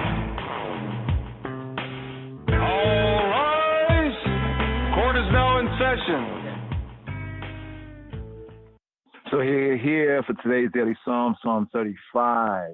We have verses 19 to verse 28, the final plea right here in this court of Yah's justice right here that Dawid brings forward in today's daily Psalm. We're going to pick up the Mitzorah and also the prepping for Pesach, the Aliyot coming after this right here as we're going into the third hour. Looking forward to the new Shabuah, so Shabuah Tov right here. But after the Shabbat reflections here, the Aliyot coming forward after this right here, Shema'ah Yisrael. So just as there's different sessions in the court case or like a court dispute, like a legal dispute, we have this also for today's daily Psalm, the Lamed Hay Psalm, the 35th Psalm, according to the royal order of the Ethiopian Hebrews, and here after the order of Malachiah Tzedek. We pick up with verse 19 to 28, the final plea. In the court, how do you plead? So the case has already been made in the first two parts. The first 10 verses we had as the appeal, like the appeal for help. And then we had the second session, the wickedness, the ratchetness of the enemy.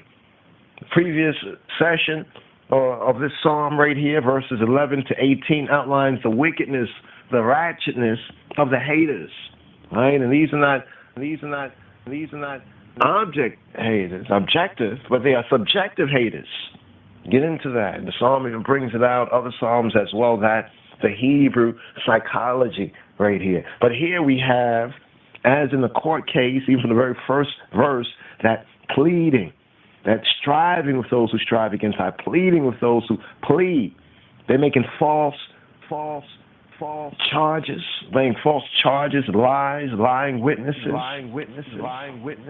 witnesses of violence, digging pits, right? And these are the same ones who David had from the heart prayed for and mourned for and hoped and prayed for their goodness, and they returned to him such ratchet evil. So here now his final appeal. Picking up here with verse 19, his final appeal. And let's just look at the KJV here. He says, make not them that are mine enemies wrongfully rejoice over me. Neither. Let them wink with the eye that hate me without a cause. So this phrase again, without a cause, unjustifiably. Allah yismechuli oivai sheker sonai chinam yikretzu ayin. Let not them that are wrongfully mine enemies rejoice over me. Allah yismechuli, not to be happy for me, for my fall, for my detriment, for my hurt. Allah yismechuli, not for them to be happy for me. Oivai, my enemy sheker, my lying enemy. Sonai chinam, who hate chinam without a cause. Yikretzu ayin, that wink, neither let them wink with the eye. Don't let them wink with the eye either. Don't let them wink with the eye that hate me without a cause. Sonaya chinam. So here, wrongfully, mine enemies falsely. Oivai sheker, a lie. Oivai sheker. So they are enemies, they are haters, but they're a lie. Even their hatred of Dawid, the hatred of Ayana, the hatred of the righteous is a lie. So that oivai sheker, wrongfully mine enemies, the translator translates it as wrongfully, right? Mine enemies wrongfully, or wrongfully mine enemies, but literally in the Hebrew, mine enemies. Oivai sheker, falsehood. Mine enemies in falsehood. My falsehood enemies, my lying enemies, they have no justifiable grounds for enmity. They don't have any ground for enmity, and so invest themselves in inventing false pretexts, just more lies and falsehood. Oivai sheker, that wink with the eye. Yikritsu ayin. Yikritsu ayin. They gloat over the success of their schemes. They wink with the eye. It shows in their eyes. If the eyes are the window to the soul, they wink with their eyes. Yikritsu ayin. They wink with the eyes. Ki lo shalom yedaveru ve'ala rigaeya aretza divreya mirma yache sovun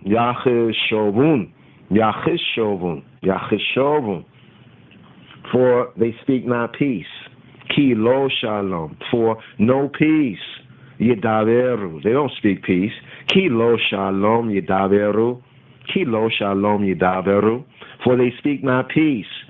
Ki lo shalom yedaveru, ve'ala rigae aretza divrei mirmot yache shovun.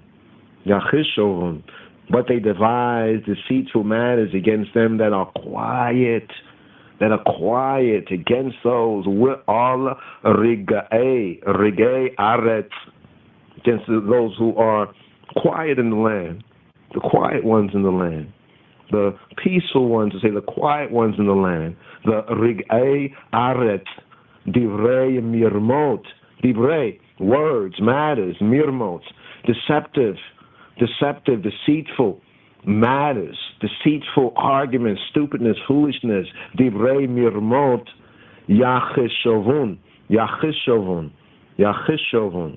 This is what they are thinking. This is what they're plotting. This is what they're scheming, right? They're devising, right? Yachishovun, these divrei mirmot. They impute to the innocent and to the peace-loving citizens their own mischievous intentions. So psychologically, this is what the latter-day psychologists call like projection. So the idea of the ratchet, the wicked, projecting, right, imputing to the innocent and the peace-loving citizen, even though the word here says, Ki lo shalom yidaveru, they don't speak peace, but they impute to the innocent and the peace-loving citizens their own mischievous intentions. The divrei mirmot, this is what they devise, and this disturbs the rig'ei aretz, the quietness, the peace of the land and the community, the common unity. Verse 21, Wayarchibu alaya pihem amru he'ach raita aineinu. Yea, they open their mouths wide against me. Wayarchibu alai pihem, their mouths alai against I. Wayarchibu alai pihem amru, and they say he'ach, aha, raita aineinu. Our eyes have seen it. They say aha, we've seen it. They act like they witnessed something. They act like they actually seen something. They open their mouths wide against I and say, aha, our eye, aineinu, our eyes have seen it, as though they are witnesses. They're opening their mouth. The gesture indicative of contempt, the opening of the mouth. They're like, whoa, open their mouth. Isaiah 57:4 also brings up the same idea of the opening of the mouth wide, like as a gesture indicative of contempt. They're in contempt of Jah courts. Or even more specifically here, of malicious rejoicing. Wayarchivu alai pihem amru he'ach raita aineinu raita Yahuwah ala tehrasha Adonai ala tirhaka mimeni. Thou hast seen, the eye has seen. Raita Yahuwah, you have seen, oh he who be, keep not silence. Al teherash Adonai, O Lord, O Adonai, Adonai, ala tirhaka mimeni. Don't be far. Ala tirhak, al tirhak. Don't be far. Mimeni, mimeni. Don't be far from I, because the eye has seen. KJV says this, thou hast seen. That's italicized as this, so more forcibly, thou hast seen. O Jah, Jehovah, keep not silence, O Lord, O Adonai, Adonai, be not far from I. Stir up thyself and awake to my judgment, even to my cause, my God, and my Lord, and my Lord, and my Lord, and my Lord, and my Lord, and my Lord, and my Lord. Ha'ira, ha'ira, ha'ira, ha'ira, ha'ira, ha'ira. Hakitza le mishapati Elohai wa Adonai le rivi and plead for I and I. Once again now, this refers to the opening verse, the opening idea. Saying, rouse the eye, ha'ira, ha'ira, ha'ira, and awake where ha'kitzah, and awake, rouse yourself up, and awake yourself, le mishpati, to my judgment. The psalmist is not imagining that Ha-Elohim, the true good, the true God, is asleep, but he longs and prays for a proof, a token, an evidence that there is indeed Ha-Elohim HaShofet, the Elohim HaShofet, the Elohim who judges in the earth. Only a clear conscience could really prompt such a petition to be adjudged or adjudicated, in that sense, according to the divine righteousness, even to my cause, to my pleading, my striving, even in this cause, my God and my Lord. My God and my Lord. Elohai wa Adonai le'rivi. Elohai wa Adonai le'ribi. Ha'ira ve'ha'kitzah le'mishpati. Elohai wa Adonai le'rivi. Shafteni k'tzida k'ka Yahweh. Elohai ve'ala yismechuli. Judge me, judge I. Shafteni k'tzida k'ka. Judge I according to the I righteousness. Shafteni k'tzida k'ka Yahweh. Elohai wa'ala yismechuli. Judge me, O Lord my God, according to thy righteousness, and let them not rejoice over me. Once again, the petition is for them not to have no joy over I. Wa'ala yismechuli. He says, Shafteni. Judge I according to thy, execute justice on my behalf, according to the I's righteousness. Not according to my righteousness, but according to the I's righteousness. Yahweh. More on this in Psalm 31, round about verse 2. Let them not rejoice over I, because that would mean, if they rejoice over I, that would mean the triumph of evil. And his confidence is in the victory of good over evil. So don't let them rejoice. Let them not say in their hearts, aha, we have our desire. Let them not say that we have swallowed him up. Al yomru v'levam he'ach nafshenu al yomru bila enuhu. Bila enuhu. We swallowed him. Don't let them say al yomru bila enuhu. Don't let them say they swallowed him. speaking of I and I and I. We said lies in there. Let them not say in their hearts, aha, he'ach. So would we have it. Let them not say, we have swallowed him up. Let them not say, but let them be ashamed and brought to confusion together that rejoice at my heart, my hurt. Those who want to rejoice at my hurt or my wrong, let them be ashamed and brought to confusion. Let them be clothed with shame and dishonor that magnify themselves against me, that magnify against I. Yeboshu, with Yachitru Yachidal. Semechi Ra'ati. Yelibishu Boshet. Yelibishu Boshet. May they be clothed with Boshet, abashment, Boshet. Yelibishu Boshet. Ukalima Hamagadelim Alai. Hamagadelim Alai. And let them be ashamed and abashed together that rejoice at my hurt. Let them be clothed with shame and confusion that magnify themselves against I. See, the plea of verse 4 is repeated here and elaborated on. In Psalm 40, round about verse 15, is also a similar petition. So we have a petition here.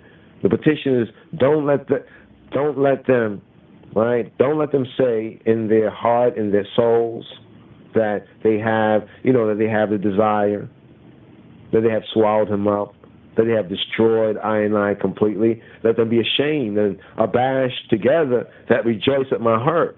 Because they rejoice upon my hurt. So don't let them be happy, but they rejoice over the hurt, so let them be ashamed and abashed and abased. Let them be clothed with shame and confusion that magnify themselves against me. Let them shout for joy and be glad that delight in my righteousness and my righteous cause. Let those who delight in my cause shout for joy. May those who delight in my righteousness be glad. Yes. Let them say continually, magnified be he who be his divine majesty, who delighteth in the peace, in the shalom of his servant. Yaron with yismechu chafetzei tzidki with yomru atamida yigdal Yahuwah. Shalom avdo. And take his pleasure and delight. Let them shout for joy and be glad that favor my righteous cause. Yes, yea. Let them say continually. Let them say all the time. Yomru tamid yigdal Yahuwah. Shalom avdo. Let them say continually, all the time, he who be, Yahuwah, Jehovah, be magnified, which have pleasure in the prosperity, which is the peace, the prosperity. With Yomru Tamid, and let them say all the time, Yigdal Yahuwah, Chafetz Shalom Avdo, the prosperity, the Shalom Avdo, the peace of his servant. And my tongue shall speak of thy righteousness and of thy praise, thy eyes all the day long. U'elishoni tehigez sidak eka kol hayom tehilateka. Those who delight in my righteousness, be happy, be glad. My vindication. Magnified be the Yahweh, Yigdal Yahuwah, who has demonstrated and manifested his justice and might by humbling the proud, the wicked, the ratchet, arrogant, the peace, the welfare, the shalom, avdo, his servant. He puts forth his own, and I must put forth our own experience as a shining example of God's care for the innocent and the righteous. And my tongue shall speak, Ulshoni, Tihiget, Sidakeka, Kol Hayom Tehilateka. My tongue shall speak of thy righteousness, thy praise, thy eyes is all the day, shall speak the same verb as meditate, meditate upon, even in the first psalm. Meditate, speak on it, shall speak musingly, and in the low murmur of one entranced by a sweet, a idleful thought. Thy righteousness, Sidaq, thy righteousness, his salvation, his victory, is proof that Jah is a just judge all the day. Kol hayom, all the day, right? All the day thy praise. Kol hayom tehilateka, kol hayom, unceasingly. All the day, all the day, all the day, all the day, all the day, all the day, all the day, all the day, all the day, all the day, all.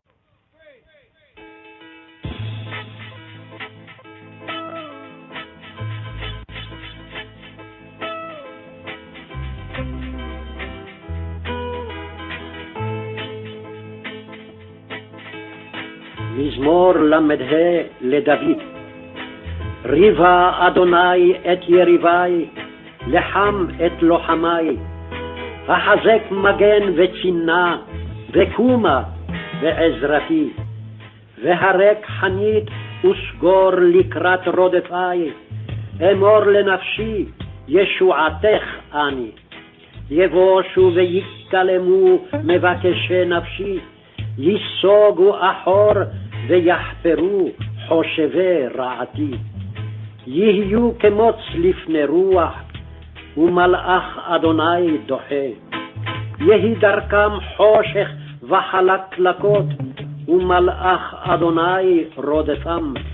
כחינם תאמנו לי שחת רשתם, חינם חפרו לנפשי. תבואהו שואה לא ידע, ורשתו אשר תמן תלכדו, בשואה ייפול בה. ונפשי תגיל באדוני, תסיס בשועתו. כל עצמותי תאמרנה, אדוני מי כמוך, מציל עני מחזק ממנו, ועני ואביון מגוזלו. יקומון עדי חמאס, אשר לא ידעתי ישאלוני. ישלמוני רעה תחת טובה, שכול לנפשי.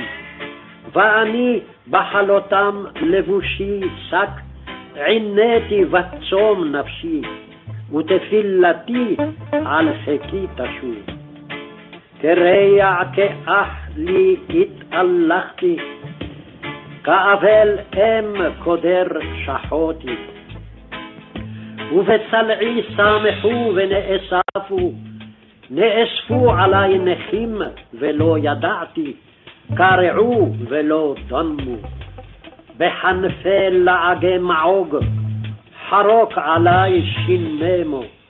אדוני כמה תראה, השיבה נפשי משואיהם, מכפירים יחידתי. עודך בקהל רב, ועם עצום אהללך. אל ישמחו לי אויבי שקר, שונאי חינם יקרצו עין. כי לא שלום ידברו, ועל רגעי ארץ דברי מרמות יחשבון. וירחיבו עלי פיהם, אמרו האח ראתה עינינו. ראית אדוני אל תחרש, אדוני אל תרחק ממני. העירה והקיצה למשפטי, אלוהי ואדוני לריבי. שופטני כצדקך אדוני אלוהי, ואל ישמחו לי. אל יאמרו בליבם האח נפשנו, אל יאמרו בלענוהו. יבושו ויחפרו יחדיו שמחי רעתי, ילבשו בושת וכלימה המגדילים עלי. ירונו וישמחו חפצי צדקי, ויאמרו תמיד יגדל אדוני החפץ שלום עבדו, ולשוני תהגה צדקך, כל היום תהילתך.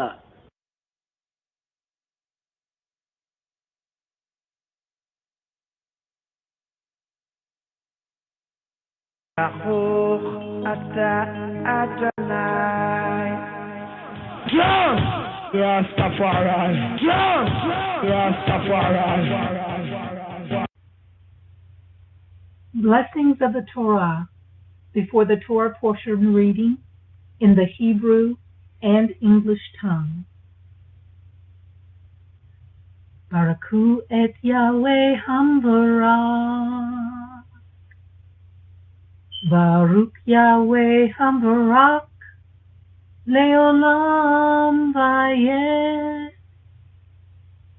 Baruch atah Yahweh Eloheinu melech haolam asher bekarbenu mebal hamayim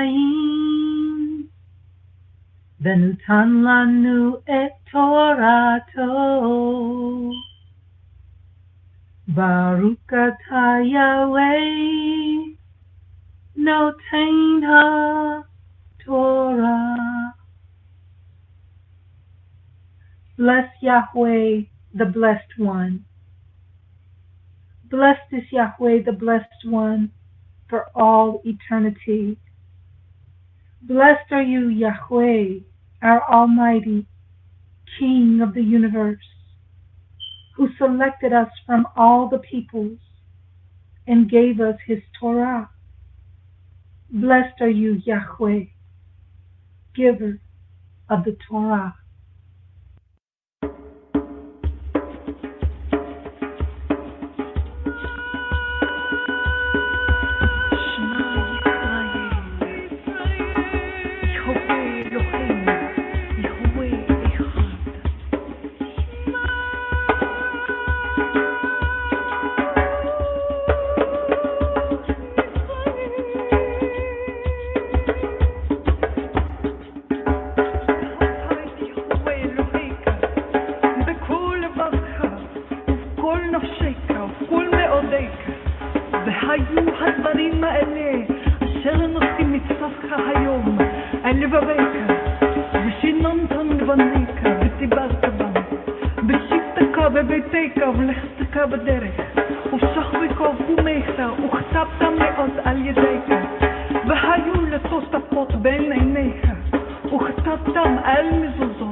Mount Zion, to be following the light of the Lamb and the Lion, the most holy one, the Father and the Son.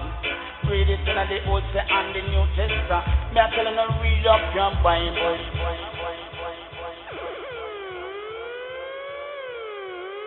Baruch atah Adonai. Rastafari. Are ye not as children of the Ethiopians unto me, O children of Israel, O children of Israel? Shema Yisrael, Adonai Eloheinu, Adonai Echad, Adonai Echad, Adonai. Shabbat Shalom, Senbet Salam, Shabbat HaGadol, Shalom, Senbet Talak, Salam, Talaku, Salam. This Torah portion reading and feeding here, we have the 28th reading from HaTorah, directions, instructions, and it's called in the Hebrew, Masoretic, the Mitzora, Mitzora. More properly in the Royal Amharic here, Lemtsamu, Lemtsamu. Previously we had called it Bementzatu, and focusing on the day of cleansing. So Mitzora, Mitzora, Lemtsamu, Lemtsamu. We've updated that, was in the chart as well. Slika, Yikitane, but as we are growing in grace and that knowledge, just makes that very clear right here. Here for the Aliyah, for the Anaphora, right, for the word, sound, and power for this Torah portion reading and feeding, the 28th and I yearly cycle of Rastafari sabbatical studies, and here for this Shabbat strong, Shabbat HaMitzorah, the Sabbath of the leper, also known as Shabbat HaGadol, Shalom. So here the 28th reading from the Torah Mitzorah. The word means leper, HaMitzorah, the leper, Lemtsamu. The one that is in the natural type skin disease, but we connect that with the Lashon Hara'ah, right, with the speak of evil speak of gossip, rumor, tale bearing, which diseases the community. Now, the word that appears in the second verse of the reading for this parsha, which says, this shall be the law, the Torah of HaMitzorah in the day of his cleansing, Bementzatu, and here in Leviticus chapter 14, verse 2. So Leviticus 14, it basically spells out the complex purification rites and ritual for the cleansing of a mitzorah, a leper, a motzi ra'ah, and a leprous home, a leprous house, a leprous bait. Now, Leviticus chapter 15, it briefly covers the Torot, or the laws, direction, instructions regarding ritual unfitness that stems from bodily emissions or issues, from the body. Now, except in biblical calendar leap years, and we're in the leap years here, Mitzorah is usually read together with the previous Torah portion, Tazariah, on the same Shabbat. But here in this year, this particular time, and this season, the reading and the reasoning. What's the reason for the season, Chabarim? So here, to ride up with this Torah portion for the Shabbat HaGadol, the Shabbat HaGadol, the Shalom, Sendet Talaku, the great, the big Sabbath, Shalom. So here, picking up the Hebrew first words, and the first word here, Beshem Ha'ab, We'Habein, We'Ruach HaKadosh, Yahweh Echad, in the name of the Father, and the Son, and the Holy Spirit, He who be, who He be, the One. So here, picking up with the Kaf Chet, the 28th, reading and feeding, the manna for this Shabbat here, picking up with the third book of Moses, the Hebrew book that's called Leviticus chapter 14, chapter XIV, the Yod Dalet chapter. Why daberi Yahweh el Moshe lemor, Zota tihye Torah HaMitzorah, B'yom Taharato, W'huba il HaKohen. Here, picking up third book of Moses, Hebrew book called Leviticus, the Sefer Vayikra, chapter 14. A holy, a set apart Elohim, true good, true God, a holy and Isla, a set apart people. Fourth item right here, Ha-Torah, the Orit, the direction, instructions of Lemtsamu, of the Mitzorah, of the leper's cleansing. And the Yahweh, He who be, who He be, HaKadosh, Baruch Hu, Baruch Hashem. Holy One, blessed be He, blessed be the name, spake to Moshe, saying, Why daberi Yahweh, why daber Yahweh la Moshe lemor, this Zot Tihyeh, this shall be Zot, this she, this Tihyeh, this shall be Torah, this shall be the law, the direction, the instruction, the Torah HaMitzorah, the law of the leper in the day of his cleansing, B'yom Taharato. He shall be brought to the priest. Huba il ha-kohen. And ha-kohen and the kahin, the priest, shall go forth out of the camp, and ha-kohen, the kahin, the priest, shall look and hine, and look in sight. Here it is. If ha-nega, if the plague, if the nega, if the plague of leprosy, of tzara'at, of skin disease be healed in ha-mitzorah, in the leper, then shall ha-kohen, the kahin, the priest, command to take for him that is to be cleansed 2 birds, alive and clean, and cedar wood and scarlet and hyssop, and ha-kohen, the kahin, the priest, shall command that one of the birds be killed in an earthen vessel over running water, over living water. As for the living bird, he shall take it, and the cedar wood, and the scarlet, and the hyssop, and shall dip them and the living bird in the blood hadam of the bird that was killed over the running water, over the living water. And he shall sprinkle upon him that is to be cleansed from the tzara'at, from the dewe, skin disease, leprosy 7 times, and shall pronounce him clean, and shall let the living bird loose into the open field. And he that is to be cleansed shall wash his clothes, and shave off all his hair, and wash himself in water, that he may be clean. And after that he shall come into the camp, and shall tarry abroad out of his tent 7 days. But it shall be on the 7th day that he shall shave all his hair off his head, rosho, his ras, and his beard, and his eyebrows. Even all his hair shall he shave off, and he shall wash his clothes. Also he shall wash his flesh in water, and shall be clean. And on the 8th day he shall take 2 he-lambs without blemish, and 1 ewe lamb of the first year without blemish, and 3/10 deals of fine flour for a meal mincha offering, mingled with oil, and 1 log of oil. And on Yom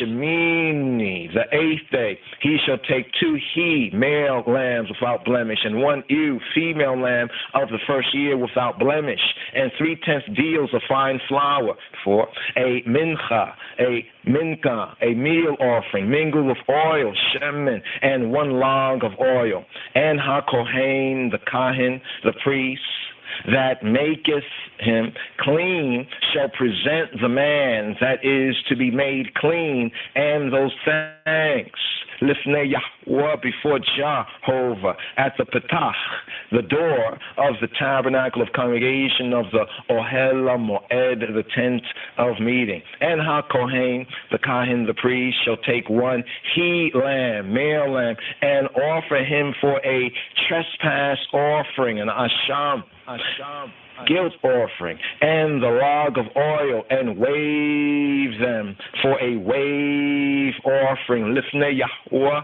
before the Yahweh, he who be, who he be. And here at verse 13, Chabarim, we have the Sheni Aliyah, the second Aliyah for this Shabbat HaMitzorah, for the Sabbath of the leper, the second Aliyah, the Sheni, here at verse 13. With Shachat et ha-kebetz Bia Mekom Asher Yishachat et ha-chata'at With et ha-olah Bia Mekom ha-kodesh Kia ka-chata'at ha-asham hu la kohen kodesh kodashim hu. Here for the second Aliyah for this Shabbat HaMetzorah, verse 13. And he shall slay the lamb in the place where he shall kill the sin offering, the chata'at, and the burnt offering, the olah, in the holy place. For as the sin offering, the chata'at, is ha-kohen's, is the priest, the kahin, so is the trespass, the asham, the guilt offering. It is most holy. It is kodesh kodashim hu. Verse 13, and ha-kohen, verse 14, and the priest shall take some of the blood hadam of the asham, the trespass, the guilt offering, and ha-kohen, the priest, shall put it upon the tip of the right ear of him that is to be cleansed, and upon the thumb of his right hand, and upon the great toe of his right foot. And ha-kohen, the kahin, the priest, shall take some of the log of oil and pour it into the palm of his own left hand. And ha-kohen, the kahin, the priest, shall dip his right finger in the shemen, in the oil that is in his left hand, and shall sprinkle of the oil, the shemen, with his finger 7 times, lifnei Yahweh, before the Yahweh.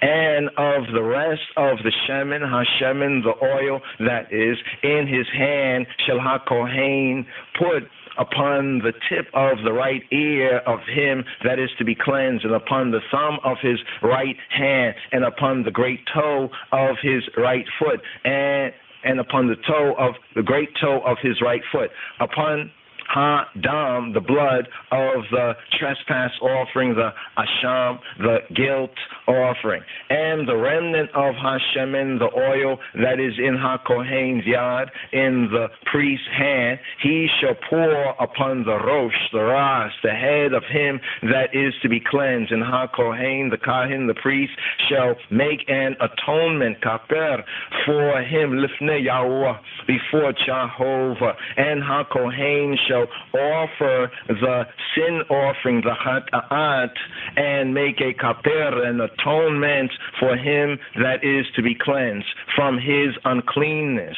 And afterward he shall kill the olah, the burnt offering. And ha-kohen, the kahin, the priest, shall offer the olah, the burnt offering, and the mincha, the meal offering, upon ha-mizbeach, the altar. And ha-kohen, the kahin, shall make a kaper, an atonement for him, and he shall be clean. And here, chabarim,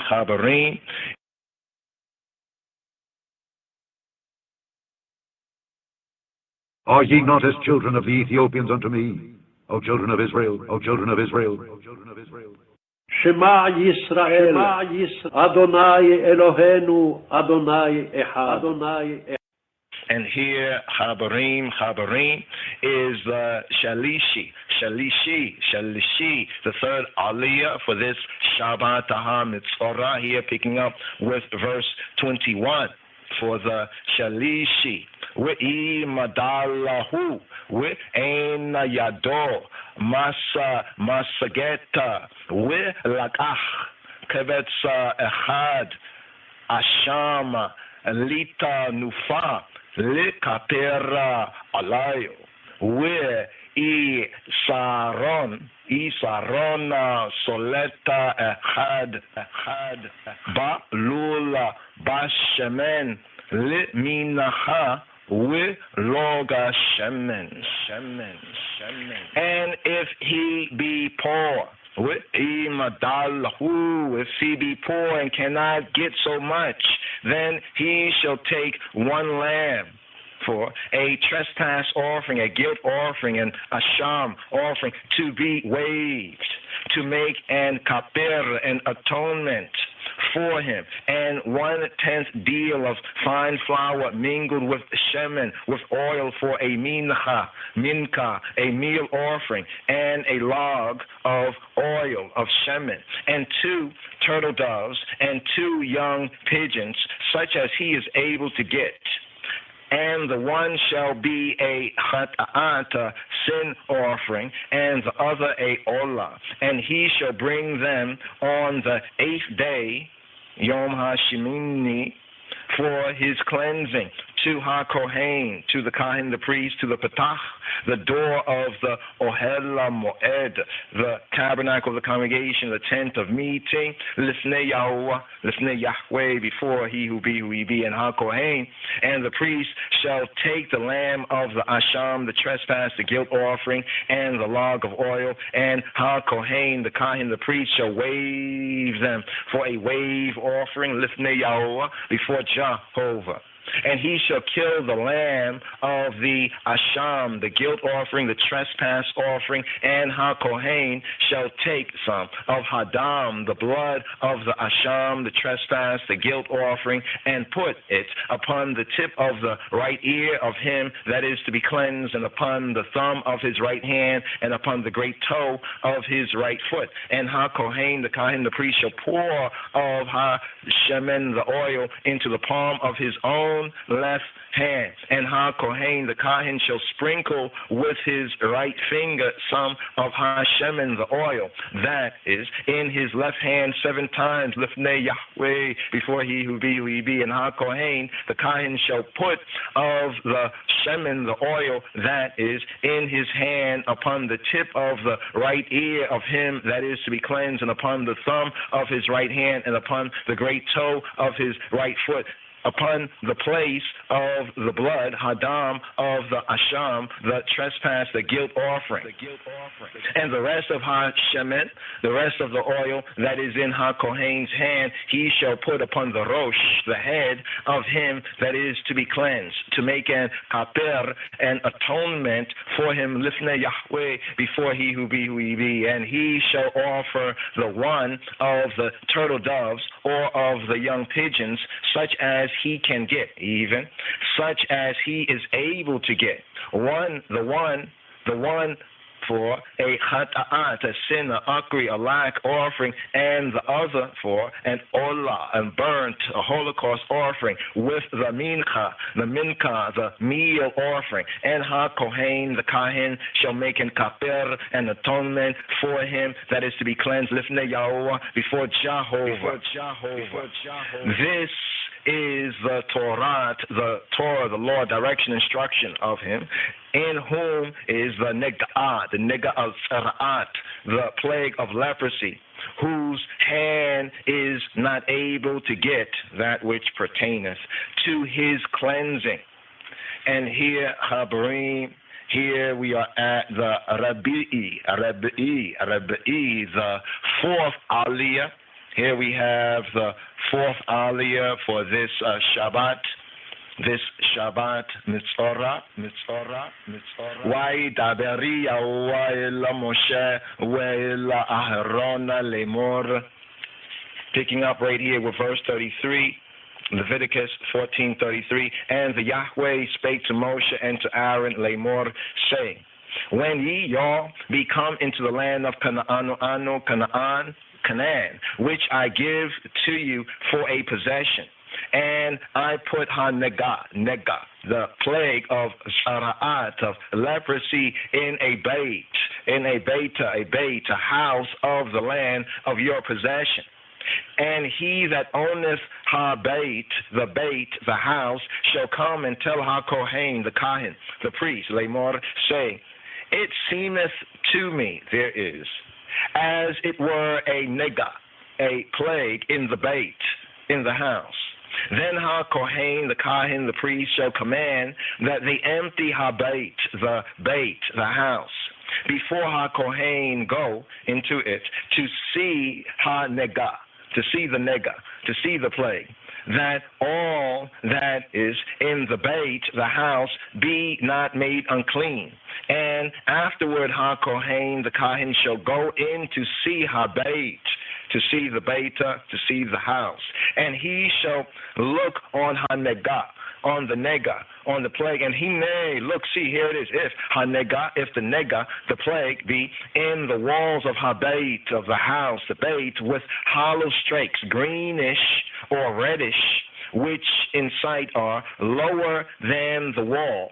Then Ha-Kohen, the Kahin, shall go out of Ha-Beit, the house, to the Patach, the door of Ha-Beit, of the house, and shut up Ha-Beit, the house, 7 days. And Ha-Kohen, the Kahin, the priest, shall come again the 7th day, and shall look, and look, see, here it is, if the nega, the plague, be spread in the walls of Ha-Beit, of the house, then Ha-Kohen, the Kahin, shall command that they take away the stones in which Ha-Nega, the plague is, and they shall cast them into an unclean place without the city. And he shall cause Ha-Beit, the house, to be scraped within round about, and they shall pour out the dust that they scrape off without the city into an unclean place. And they shall take other stones and put them in the place of those stones. And he shall take other mortar and shall plaster Ha-Beit, the house. And if the nega, the plague, come again and break out in Ha-Beit, in the Beit, the house, after that he have taken away the stones, and after he have scraped Ha-Beit, the Beit house, and after it is plastered, then Ha-Kohen, the Kahin, the priest, shall come and look, and look, sight, here it is, if the nega, the plague, be spread in Ha-Beit, in the Beit, it is a fretting ara'at, a fretting leprosy in Ha-Beit, in the Beita, in the house. It is unclean. And he shall break down Ha-Beit, the Beit, the house, the stones of it, and the timber thereof, and all the mortar of Ha-Beit, of the Beit, the house. And he shall carry them forth out of the city into an unclean place. Moreover, he that goeth into Ha-Beit, the Beit, the house, all the while that it is shut up, shall be unclean until the evening. And he that lieth in Ha-Beit, in the Beit, the house, shall wash his clothes. And he that eateth in Ha-Beit, the house, shall wash his clothes. And if Ha-Kohen, the Kahin, shall come in and look upon it, and he may look, see, here it is, Ha-Nega, the plague, hath not spread in Ha-Beit, the Beita, the house. After the Beit, the house was plastered, then Ha-Kohen, the Kahin, shall pronounce Ha-Beit, the house, clean, because Ha-Nega, the nega, is healed. And he shall take to cleanse Ha-Beit, the house, 2 birds, and cedar wood, and scarlet, and hyssop. And he shall kill the one of the birds in an earthen vessel over running water, over living water. And he shall take the cedar wood, and the hyssop, and the scarlet, and the living bird, and dip them in Hadam, in the blood of the slain bird, and in the running, the living water, and sprinkle Ha-Beit, the Beit, 7 times. And he shall cleanse Ha-Beit, the house, with Hadam, the blood of the bird, and with the running, the living water, and with the living bird, and with the cedar wood, and with the hyssop, and with the scarlet. But he shall let go the living bird out of the city into the open fields, and make a kapera, an atonement for Ha-Beit, for the Beit, the house, and it shall be clean.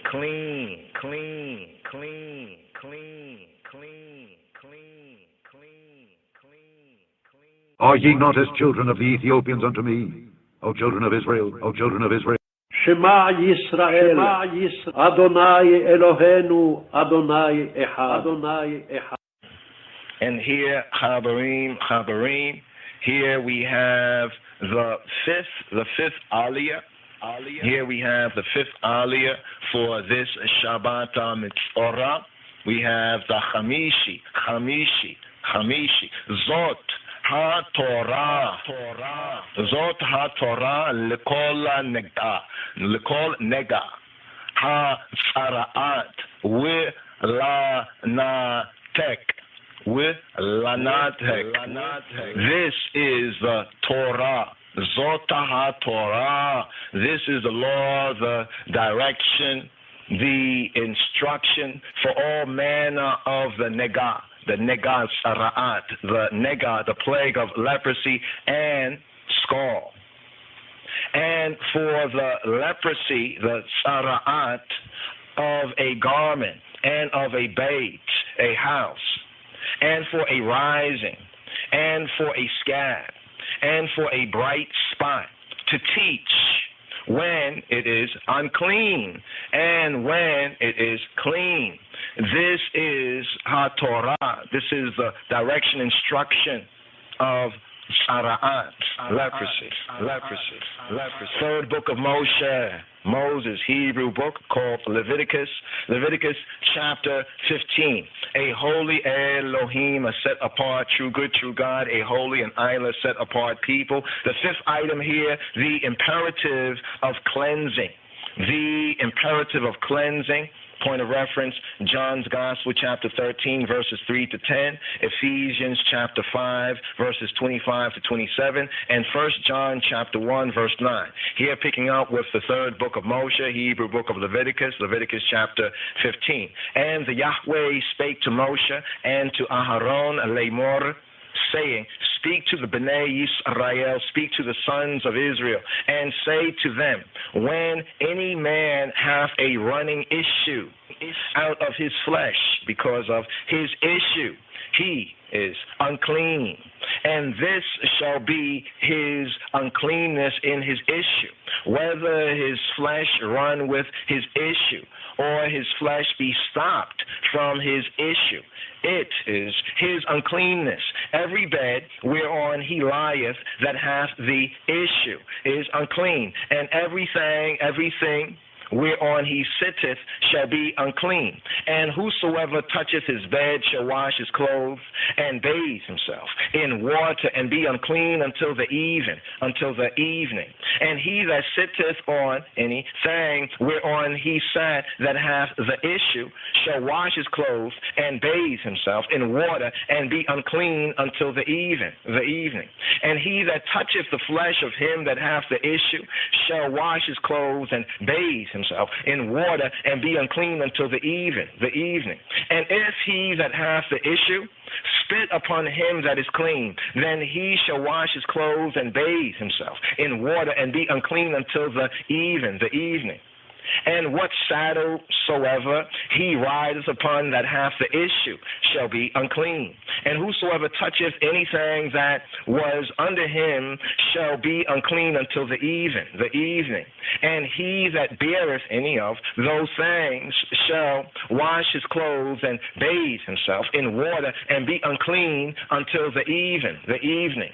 And whomsoever he toucheth that hath the issue and hath not rinsed his hands in water, he shall wash his clothes and bathe himself in water and be unclean until the evening. And the vessel of earth that he toucheth, which hath the issue, shall be broken, and every vessel of wood shall be rinsed in water. And when he that hath an issue is cleansed of his issue, then he shall number to himself 7 days for his cleansing, and wash his clothes, and bathe his flesh in running living water, and shall be clean. And on Yom HaShemini, on the 8th day, he shall take to him 2 turtle doves, or 2 young pigeons, and come lifnei Yahuwah before the Yahweh to the Patach, the door of the Ohel Moed, of the tent of meeting, the tabernacle of the aggregation, and give them to HaKohen, to the Kahin, the priest. And HaKohen shall offer them, one for a chata'at, a sin, and akri, a lack offering, and the other for an olah, a burnt offering. And HaKohen, the priest, shall make a kaper, an atonement for him, lifnei Yahweh, before he who be, for his issue. And here, Habarim, we're at the 6th. Here we have the 6th, the Sheishi Aliyah for this Shabbat Mitzorah, the Sheishi Aliyah, with Ish, Kiate Eya Mia Menu Shikavata Zara We Rahata Ba Mayim et Kola Besaro with Ameya Ada Ha Arev. 6 Aliyah for this Shabbat Mitzorah. Here picking up third book of Moses, Hebrew book Leviticus 15 at verse 16. And if any man's seed of copulation go out from him, then he shall wash all his flesh in water and be unclean until the evening. And every garment and every skin whereon is the seed of copulation shall be washed with water and be unclean until the evening. The Isha, the woman, also with whom man shall lie with seed of copulation, they shall both bathe themselves in water and be unclean until the evening. And if a woman hath an issue, and her issue in her flesh be blood, she shall be put apart 7 days, and whosoever toucheth her shall be unclean until the evening. And everything that she lieth upon in her separation shall be unclean. Everything also that she sitteth upon shall be unclean. And whosoever toucheth her bed shall wash his clothes and bathe himself in water and be unclean until the evening. And whosoever toucheth anything that she sat upon shall wash his clothes and bathe himself in water and be unclean until the evening. And if it be on her bed or on anything whereon she sitteth, when he toucheth it, he shall be unclean until the evening. And if any man lie sexually with her at all, and her flowers be upon him, he shall be unclean 7 days. And all the bed whereon he lieth shall be unclean. And if a woman have an issue of her blood many days out of the time of her separation, nida, or if it run beyond the time of her separation, nidat, all the days of the issue of her uncleanness shall be as the days of her separation. She shall be unclean. Every bed whereon she lieth all the days of her issue shall be to her as the bed of her separation, and whatsoever she sitteth upon shall be unclean as the uncleanness of her separation. And whosoever toucheth those things shall be unclean, and shall wash his clothes and bathe himself in water and be unclean until the evening. But if she be cleansed of her issue, then she shall number to herself 7 days, and after that she shall be clean.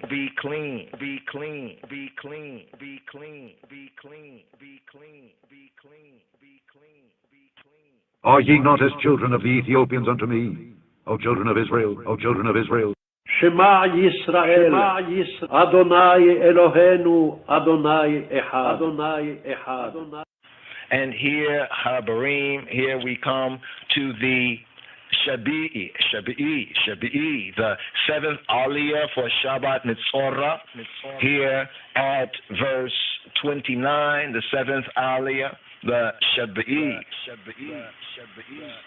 Ubayom HaShemini Tikach Laha Shetea Torim O Shene Bine Yona Wehebia Otama Illa Ha Kohena Illa Patach Ohel Moed. Here for the Shabi'i, the 7th Aliyah.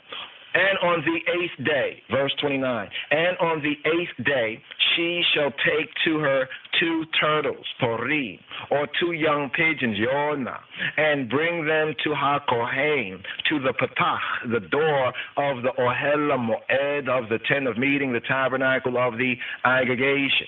And HaKohen, the priest, shall offer one for a hata'at, a sin and akri, a lack offering, and the other for a olah, a burnt, a holocaust offering. And HaKohen, the priest, shall make a kaper, an atonement for her lifnei Yahuwah, before Jehovah, for the issue of her uncleanness. And here we have the maftir, Musaf maftir reading right here at verse 31. With he azartem ma'eta b'nei Yisraela miya tumatama velo yamutu betumatama betama'am eta mishkani asher betokam. Here for the maftir reading right here, verse 31. Thus shall ye all separate the B'nai Yisrael, the sons, the children of Israel, from their uncleanness, that they die not in their uncleanness. When they defile my tabernacle, when they defile the Mishakani, that is, Betokam, among them. This is the law, direction, instruction of him that hath an issue, and of him whose seed goeth from him, and is defiled therewith, and of her that is sick of her flowers, and of him that hath an issue, of the man and of the woman, and of him that lieth with her that is unclean. Unclean, unclean, unclean, unclean, unclean, unclean, unclean. And here the fulfillment for this 28th sabbatical, this parsha. Glory be to the word, glory be to the sound, glory be to the power. Glory be to I Father, I King. Glory be to the first power of the Trinity. Shem Yeshua HaMoshiach.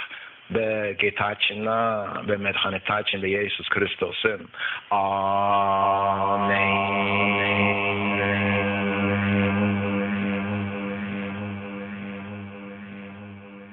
Stay tuned for the Haftarah and the Brita Hadasha Aliyot. Yes. Shavua Tov. We're going to pick up right here. First day service.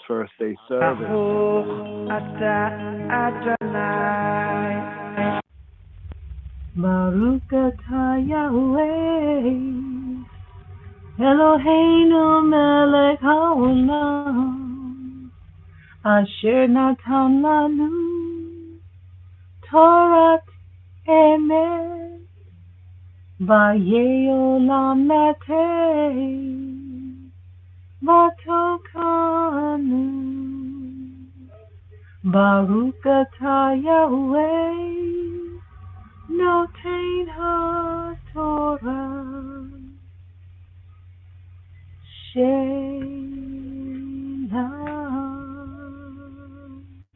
Yes. Shavua Tov, a good Shavua. Stay tuned. Rastafari. Stay tuned for the Haftarah and the Brita Hadasha Aliyot. Yes. Haftarah, Brit Hadasha, prophets reading, New Covenant reading, and some reasoning. Coming forward for the first day service. Tune in. Shalom, Chaverim, Shalom.